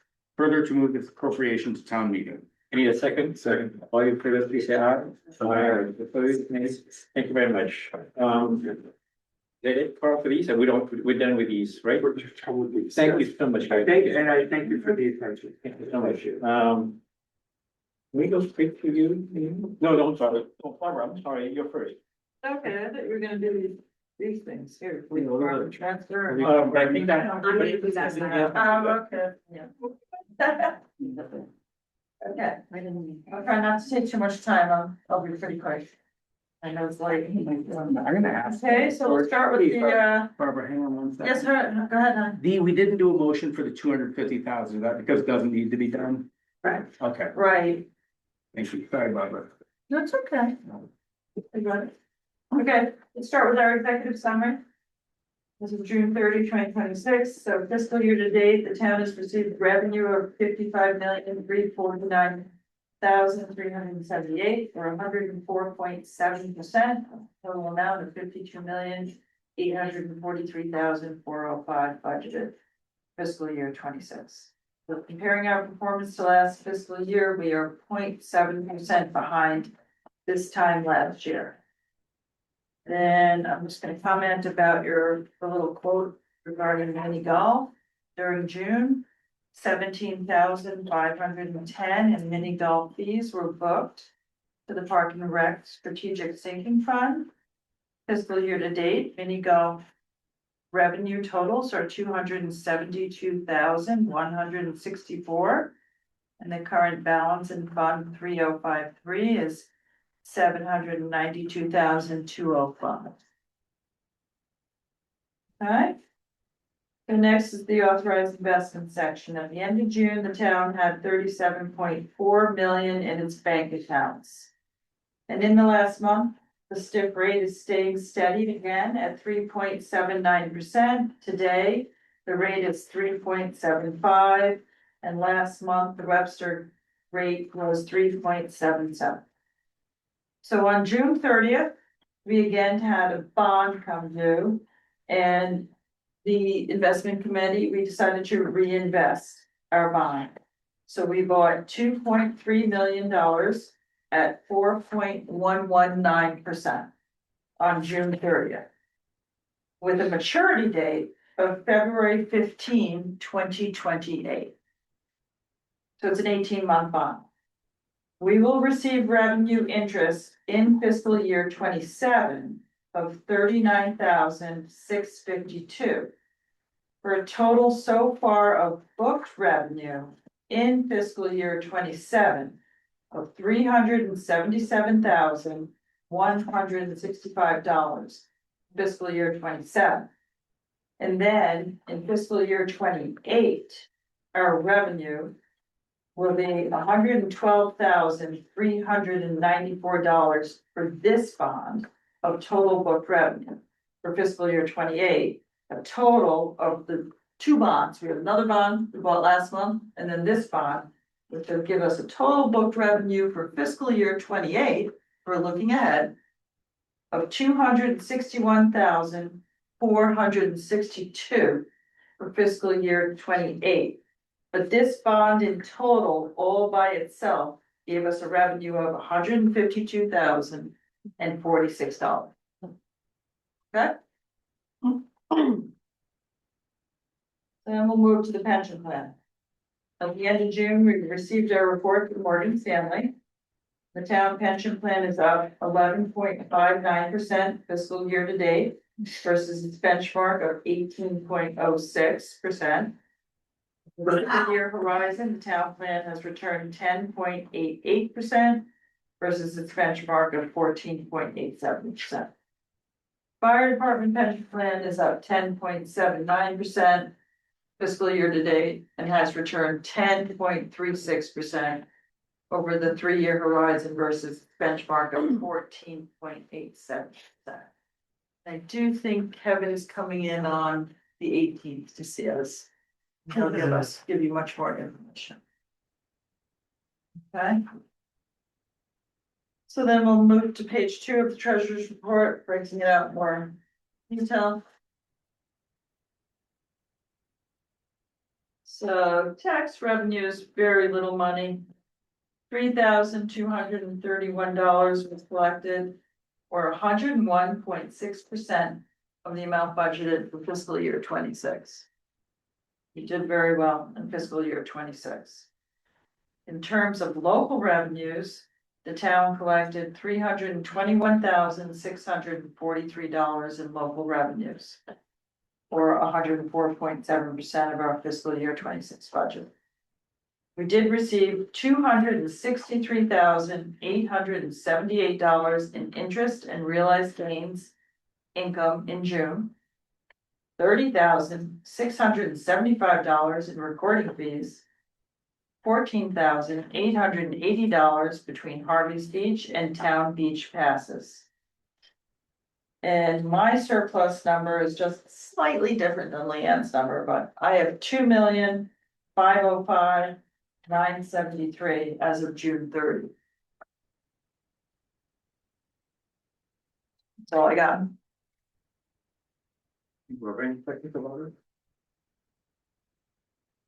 We're here. Thank you very much. It's really quick for you guys. Very good here. Yes, very good. Thank you. Okay, I am not gonna go over the June finance director's report because that's basically old news. The preliminary financial results memo that I sent to you is now up to date, says the same thing. We're not quite done with fiscal year end. There will be a few more adjustments that I'm gonna go over. I'm not going to reread that memo either, but when I'm done, you can ask me questions on that if you'd like. So I have 3 memos that I want to go over with you. And I'll describe how the surplus of $3,037,000 might change, and the capital non-recurring account will probably increase. So the first one is this over allocation of surplus and capital non-recurring funds. I don't think most of you were here when we did a major reallocation of our ARPA funds. Back in 2024, we had a deadline of 2024 to make all of our allocations, and then from after that, you couldn't change anything. And all of the funds have to be used by this December. And when we looked over the projects that were approved, we recognized that many of them, weren't going to be done, and we didn't want to take the risk of having to give the money back to the government. So we reallocated into projects that we knew we were going to complete, and we rescinded projects that we didn't think we could complete, and we used surplus funds. So we made this big swap. To be honest with you, it was very complicated, and we may have over allocated some things by accident. The library, so the first one is the library renovation fund. These 3 appropriations in this memo went through, were approved at town meeting, and we appropriated over the course of 3 years, $1,250,000 for the library renovation fund. We were targeting, $750,000 to $1 million. Our practice is when we get to the end of a project, if we don't use all the money, it goes back to wherever it came from, surplus or capital non-recurring. Typically, it's like, $1,000. This is large. I want to bring it to everyone's attention. The other double allocation that we made was the Acton Public Library generator. We made $110,000 from surplus in August. And then we made another $100,000 from ARPA on November 2024. I think we thought we were swapping a couple things, but actually we made a double allocation. I have already returned those funds because we already paid for the generator. I've already returned those funds to, they came from surplus, so they went back to surplus. In fact, in this memo here that I gave you on the fiscal 2026 results, the town had an underspend in its expenditure budget, $533,000, and $126,000 of that was from monies that we put back, including the $110,000. So we actually only underspent about $400,533. So a lot of that has to do with this allocation. So that is a done deal that has already been put back. You can see this. So we can do one of two things with this money. We don't want to, obviously, we can just keep it here in this fund until the library project is done and whatever's left over, we could put it back at that point, or we could put it back now. And we were recommending that we'll return the 100,000 to capital non-recurring and 150,000 to town surplus funds. If we do that, it's kind of like a partial return because we don't think that we're going to spend all that money. Did you want to say anything about this? Okay. You know, it will increase our surplus from the $3 million by 150,000. So that's what we would like to do. And if there's no objections, we will do that. And what we have for these transfers that we're talking about tonight, Yes. what do we have in that capital non-recurring fund? That's 3 actually million, in the 5 June report, so let me look it up real quick. 2 million, call it 2.4 million. Okay, So, then we could put it back to capital non-recurring. It'll be there if you want to spend it on something else. Or we wait till the end of the library project and it will eventually end up there. But we want to move it now. Yeah, the library has, with 750,000 of town allocated funds, has raised $5 million. And that was their goal, and that includes architecture fees. So now that number is 2 years old. I've always been a little bit befuddled how they're gonna spend 5 million on something that doesn't move the footprint. It's a, you know, but they're gonna have a heck of a project. It's gonna be great. You know, I think the money ultimately should come out of this fund and not be allocated. We're gonna leave $1 million towards the library. That's still more than they asked and more than we intended. So we're asking for 250 to come back. And I think that's fine. It can go to, you know, who knows where it will go. I'm not gonna say the playground or the Trask, but you know, I don't think there's a need for it there. That's all. I Yeah. think that's easy to say. just to remind us, the library got 2 million from the state, They raised 2 million. raised 2 million and $1 million from the town. Yes. Oh, yeah, once we return the money, assuming. Yes, that other. that's exactly right. And you don't technically have to vote on this, but we don't want to do, since it's such a large amount, we just were saying this is what we want to do and make sure there's no objections. I do want to raise an objection. Okay. The 5 million number, I actually believe that was without a contingency. And that is a 2-year-old number. So I understand your concerns and I'm not an architect or $5 million I know can go quick when it comes to that stuff. I just don't know why what's the benefit to us? Wouldn't it be better to have it there with the library in case there is an overrun? And we just voted to approve $650,000 like 8 months ago. So, I mean, Yeah, I mean, we don't know okay, so. One way to do it, I suppose you could wait for the architect to be selected and construction documents to go out and get a bid. You could do that. That's another way to handle it. I know you're on the foundation. I'm not anymore. I'm not on You're the not. foundation or what. Only the reason we're making the recommendation, it's not, like I said, not what was asked for and not what was intended by either this board or town meeting. That's why. The 650,000 was though, right? Well, Town all meeting? got approved by town meeting. It all got approved, Yeah. but I think what we're trying to say here is it was never intended to be 1,250,000. It was intended to be like 750. Right, so the numbers somehow, We went to town because we were doing stuff with ARPA and the library project was on our agenda for 2 years in a row, pretty actively.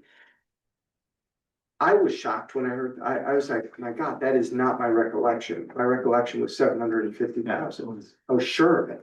yeah, that was And- intent originally, I know, but then So I assume with the surplus, that if, the like intent changed. Leanne said, we're recommending it. It can stay where it is. I mean, I defer to you. That's what you think should be done. We just got done. It's like, oh, the cable, they're getting the money no matter what.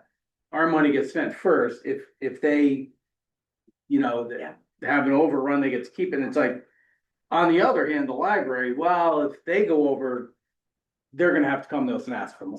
So if the library goes over, they would Yeah. come to us and ask for more, and we'd go to, I don't even know if we'd have to do a redo of the, allocation, just So it's because, already in because we're kind of temporarily putting it back, we're disclosing what we're doing. It's already been approved, it could probably go back, but at that point in time, I'll let her figure out how to come. Well, I want to be sensitive to, we talk about like people can't afford the K tickets. Well, they can afford to go to the library, Right.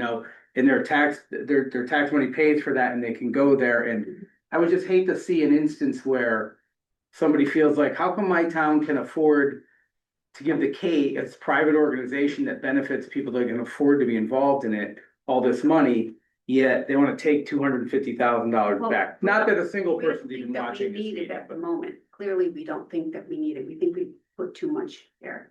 Okay, and that's, and the what we're saying. library And yeah, director believes that, or whoever's in charge of. They believe it. They believe they have $750,000 obligation from the town, and it's really, what we're doing is saying, here's $1 million. Okay. yeah, Um, it's better.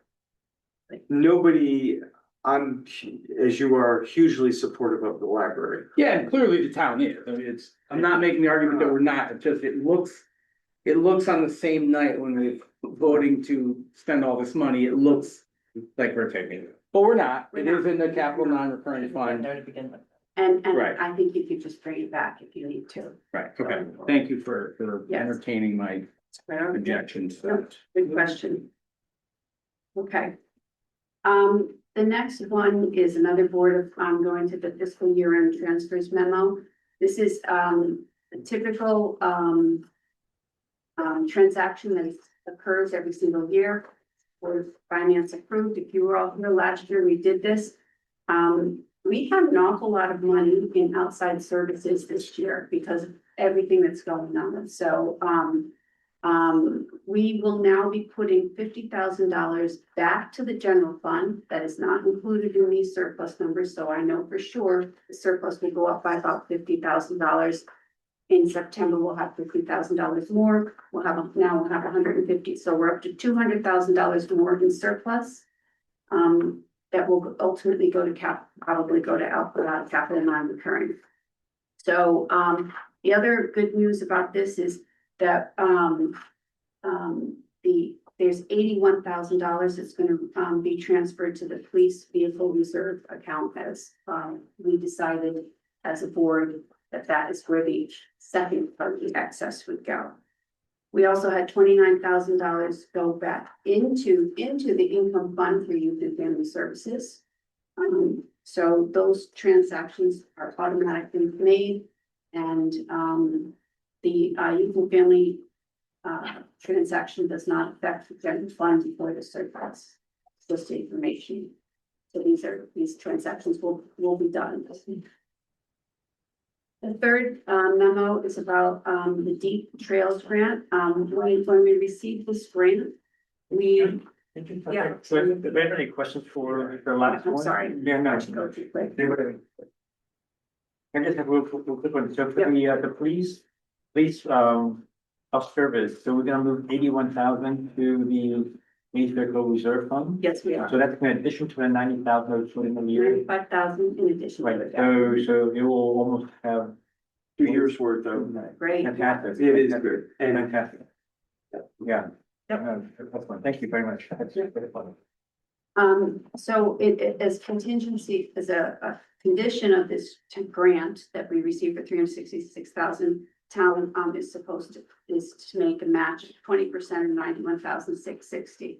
So this action item will, we can't change the agenda tonight because it's a special meeting.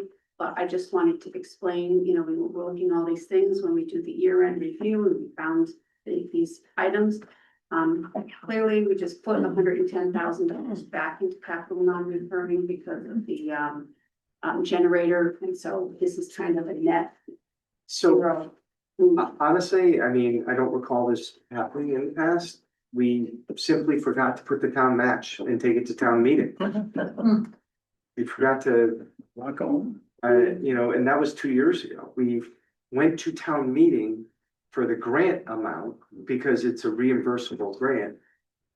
But for some reason, we didn't do the match, and now we're at the point where we're actually gonna be doing the project. The Board of Selectmen acted on it tonight at our regular meeting to recommend it to the Board of Finance, so you're clear. You really can't do it tonight, though.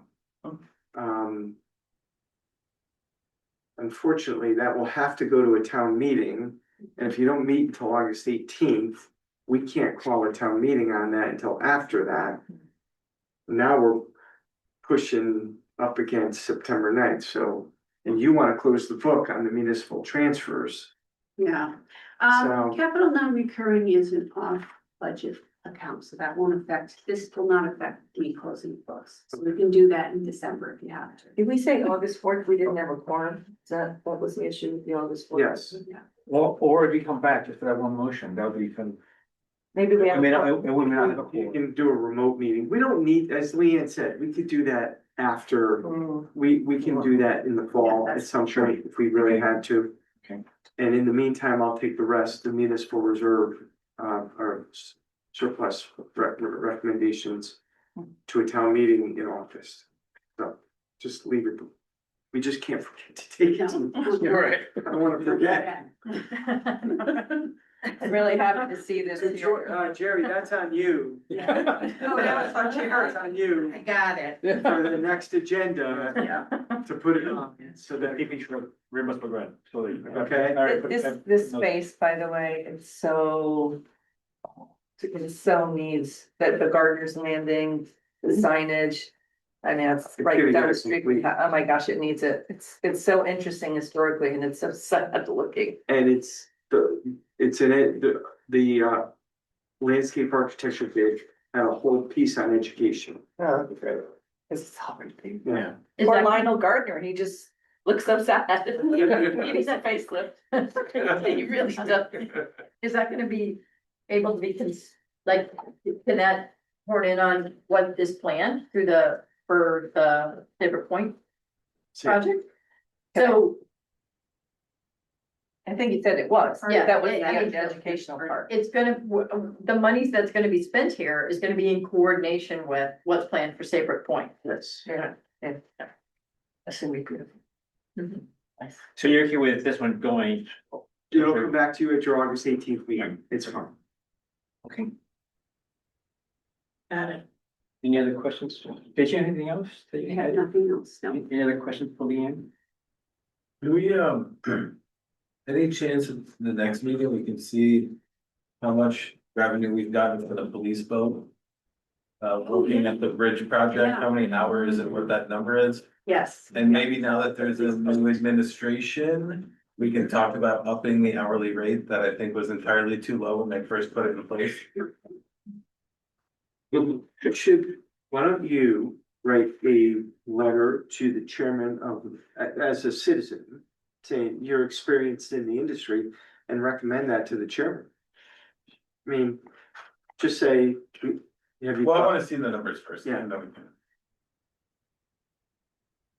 I don't have it here, but I will. Oh, next time, that's okay. Yeah, I'll bring it up next time. I already kind of went through a lot that's going on. I just want to make two quick comments. We did form a tax increment financing committee tonight. You're on it. So we did that. And that committee will be activated shortly. You'll get a letter, probably another letter. Secondly, just on Celebrate Saybrook and our drone show. My God. That's great. Hold on. So about a week later, Westbrook, we got a call from Westbrook saying, hey, you guys did a drone show. A lot of our citizens went and they loved it. Could we get the information on it? I'm like, oh, yeah, sure. Today I got an inquiry from Old Lyme saying, a lot of our citizens went to the drone show. We'd like to maybe do that for next year. Yeah, it was cool. So what I brought up at the meeting earlier today is the ideal scenario would be put drones on a barge and have all three towns contribute to it.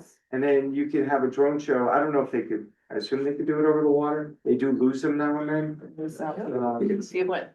Yeah, you said bring some out of Saybrook. But, Probably 12. I don't know if that would ever happen. I mean, you know, between Old Lyme, Westbrook and Old Saybrook, if you put it on the water, you can see drones up to 3 miles. Yeah. So as the crow flies, you're probably talking about a mile to each town, a mile or two. So you can probably do a heck of a show. I'm gonna raise that with the other selectmen, see if we can pull that together. We'll see, because for us to spend 25,000, for them to spend 25,000, and for that, you know, that's $75,000 being spent. If you did that on one drone show, you could triple the drones and do this incredible show. It'll rival Boston. Because in Facebook, of course, I I put know, all the I know. videos up. I would say, Just do it here And then you and get not lost. partner with them, so all their folks have to come here. Yeah, well, that's You get the economic benefit, it's all Charge. Saybrook. I mean, It was super cool. it was awesome, it was great. That was. And which was the logo? Cause you said the logo would be. Well, it looked like a rocket ship. It's really the- What was- Yeah, It is the lighthouse, that was my guess. Yeah, hard to, it was hard. I I did a think good if you had more drones, you could have made it work. We were also, It kind of looks. oh, pretty, yeah. We're also speculating the average age of the drone operator, probably like 15. Hopefully, so they know how to use them. Yeah, with their laptops. I wanted to go back there and watch them too. So cool. Other comments? There's only one person online. It's, so, comments from other board members? Okay, we'll just do things really quick. So, August 4th. So tonight we did most of the motion, and so we won't have a treasury report. So potentially we could cancel August 4th. Yes. And so we need to basically vote on this, just say everybody's okay with that, we will cancel August 4th. Okay. I'm fine with. Second one is, you guys all got the email, both you have expressed interest to attend the administrative negotiation meeting for the school, and Mark has as well. Reddick's pushing back. By saying this, I'm already playing my hand. I am not gonna die on this hill. Right, and so you guys can, and I know you push back, and so I don't know where that's gonna end up. I don't know how you guys wanna deal with this, but right now there are two interests, and I support you guys both going. I don't see why we couldn't, but he's pushing back, and so I don't really know how to move this forward. The first meeting is coming up in about a week. My recollection in the past, we have had multiple members express interest in doing this. Typically, only one would go to the meetings, but we always gave them a few names of folks that could attend.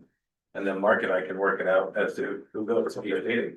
Because I may not be able to go to some of them. as Yeah, I well. can only make 2 So- meters. Okay, so if you guys are okay, if you guys just basically, and on days where both of you guys are available, We'll just pick one, we'll deal with it. okay, It's fine. fine, then you guys can. Not a big deal. Then you guys can deal with it between the two of you guys, and I'll just, then you guys can respond back to, pretend Reddick saying. Between schedules, one of us will attend. Yeah, I'm waiting to hear back from him now. He was out, I think I got a out of office thing. Yeah, but if you guys can, yeah, so just, let him know that. Yeah, you don't have to die on that hill. Thanks, and no, We got bigger hills for you.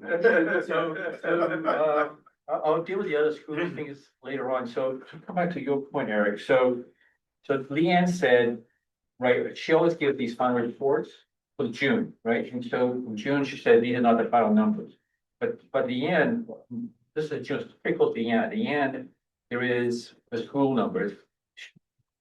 The end thing is Pam, okay, so the school budget at the end of June report was 30 million,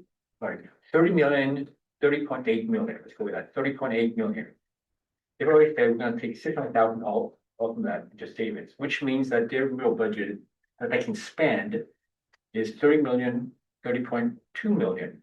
As of the June report, they're writing down 29 million.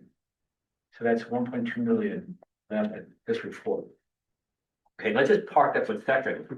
So, and then when. And that's after the 600,000. I took that already, right, and so when Leanne put together her report, this preliminary report, so which I can't put my hand on now, the table she had for the school, she had 999,000 change. And then, and she had $600,000 pool, the $600,000, what they're gonna keep, the 999, the 999,000, you actually look at Barbara's report, that is basically money that came back from special education. In the past, we've always asked for that money, we gave it to them, so last year, they had 75,000 and they had a surplus of something like, for something, was 400,000, we gave them all back to them. We gave them $350,000 for the AC and $150,000 for sinking fund. The AC is still not finished. The $150,000 supposed to be the playground, that has to be moved. So to your point, Mark, we can give them money. They have told us so many times, stay in your lane. I'm really down this hill now, stay in your lane. And so I don't think, if we start basically saying, we're not gonna fund this, they'll say, we don't hear you. On the other hand, we're gonna say, we're gonna give you $50,000 to basically work on the middle school gym to make it better, or auditorium to make it better, a public space. I'm not sure why they would hear us either, right? They consider that their building, the school, but their domain. And so I agree with you, but I'm not exactly sure how to basically do that. Everybody's just saying, you give us the money and we're gonna do whatever you want. Yeah, I wasn't suggesting we could put it in their budget. Then I'm not sure how I'm we. suggesting the town pay for it, the vendor to put it in. We had to, yeah, you almost had to say, then we're gonna basically just take over this project, you know, so. Yeah, that's what I'm saying. And we have to work it out with the Board of Ed, because they will basically say, our domain, and how we'll do it. Because like, Okay, so I need to go to the Board of Ed as a I'm not citizen sure. request. I'm not sure how we're gonna do it. So they, I don't, the Board of Ed won't do it. I understand. Right. The- But There are we as a other- town need to be able to access public meetings. I can't believe it's 2026 and I understand. we don't have a place. The library renovation solve that though? We're not your room big enough. Okay, I thought the whole bottom was gonna be open air where they could put chairs and, I mean, I remember that rendering, but you know better than I haven't. I don't know that there's a space that's a remote TV. Yeah, I don't know about that. But But it all will be big enough public space. I mean, what are we looking for in terms of number of people being able to sit down in a room like this? Well, I wouldn't say a room like this. I'd No, say no, the in a number of room people. like I mean, this that you're trying to envision. How many? Well, how many people we need to- typically come to a rowdy town meeting? I don't know. I mean, it's, this one, it was 100, I wouldn't say more than 100. And we do have the, you know, the town meetings where 40 people show up or whatever. It would probably benefit those as well. If you were gonna open that to remote access, I don't know, that's a little bit different, but my point is, I think we as a town need to do this. How do we do it? And I immediately go to, well, we have 2 auditoriums in town that the taxpayers paid for. And we do use the school buildings for town purposes. Yeah. So why couldn't we, understanding not going to the Board of Ed budget, but why couldn't we say, we have money to fund this system, which the school could, I'm assuming we would let the school use, if it's in their building. But we could also use it to have, for instance, Board of Ed meetings. I mean, if you were at that Board of Ed meeting, people, I mean, you're like, you're on the board and I'm right here. There's not a lot of separation. There's no. It doesn't, well, there's no like, perceived respect or authority when you're all sitting on the same floor with the, it's just.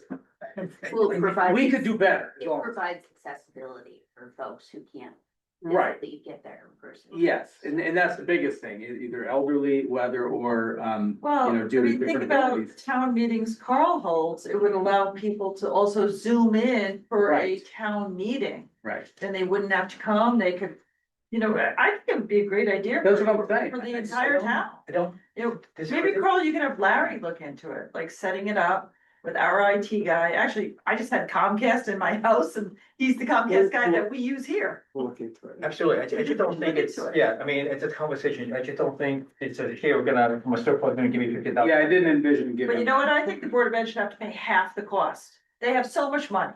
We're- Okay. Carl, I'll talk to you about it. I'm pretty offline, sure, and- right now, my feeling is the Board of Ed is not gonna do anything that we basically say, so.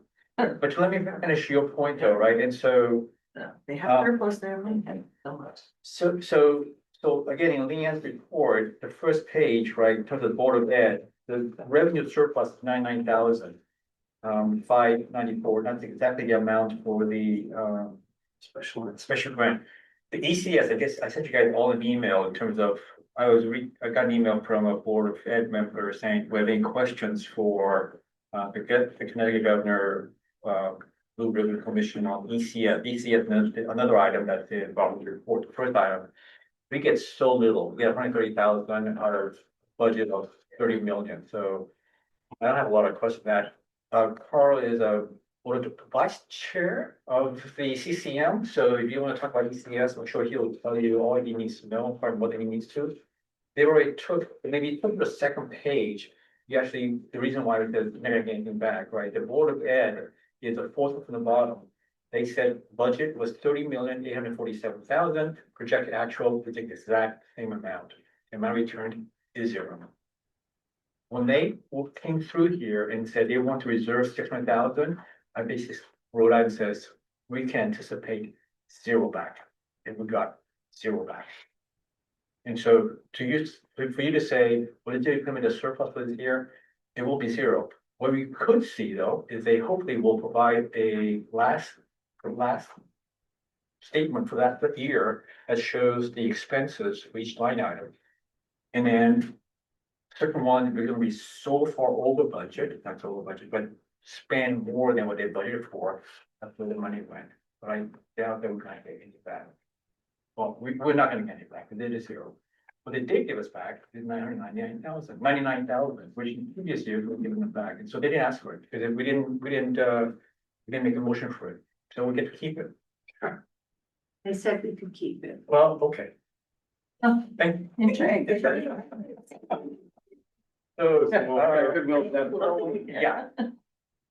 But, you know, we'll push this up to another time. I've sent out you guys emails in terms of anticipated cost for next year. They need to hire a reading coach, need to hire a math coach. The state has said that school needs to provide free breakfast for every student, but state's only giving $12 million. Well, $500,000 student, it's 30 cents per kid, right? It's ridiculous. And so basically what it means is the town is gonna pick up the breakfast, but we don't know. I did a sort of back and novel calculation. Anticipating how many people, I figured right $90,000 additional they're gonna ask. I wrote Pam an email. Crickets, so.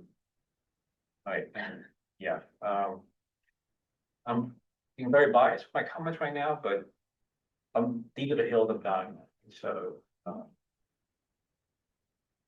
We can talk about the other parts, but it's right now the spend on the positions that they got budget for, I anticipate is probably gonna be very close to 200,000.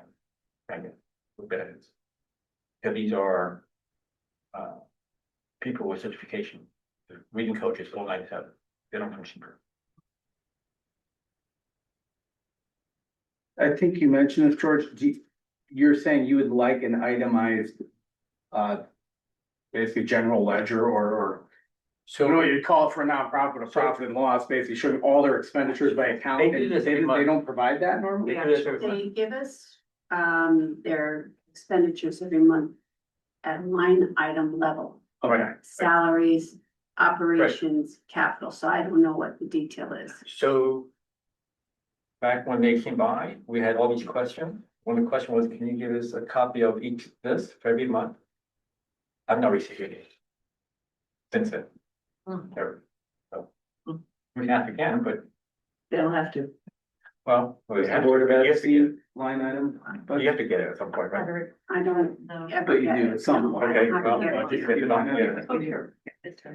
Budget. Right. That's- Yeah. I mean, I don't want to put Jane on the spot, so. Anyway, that's my reason. I had nothing else to add. If nothing else, for adjournment. Thank you very much. Why don't we do that? I. Sorry. No, it's good.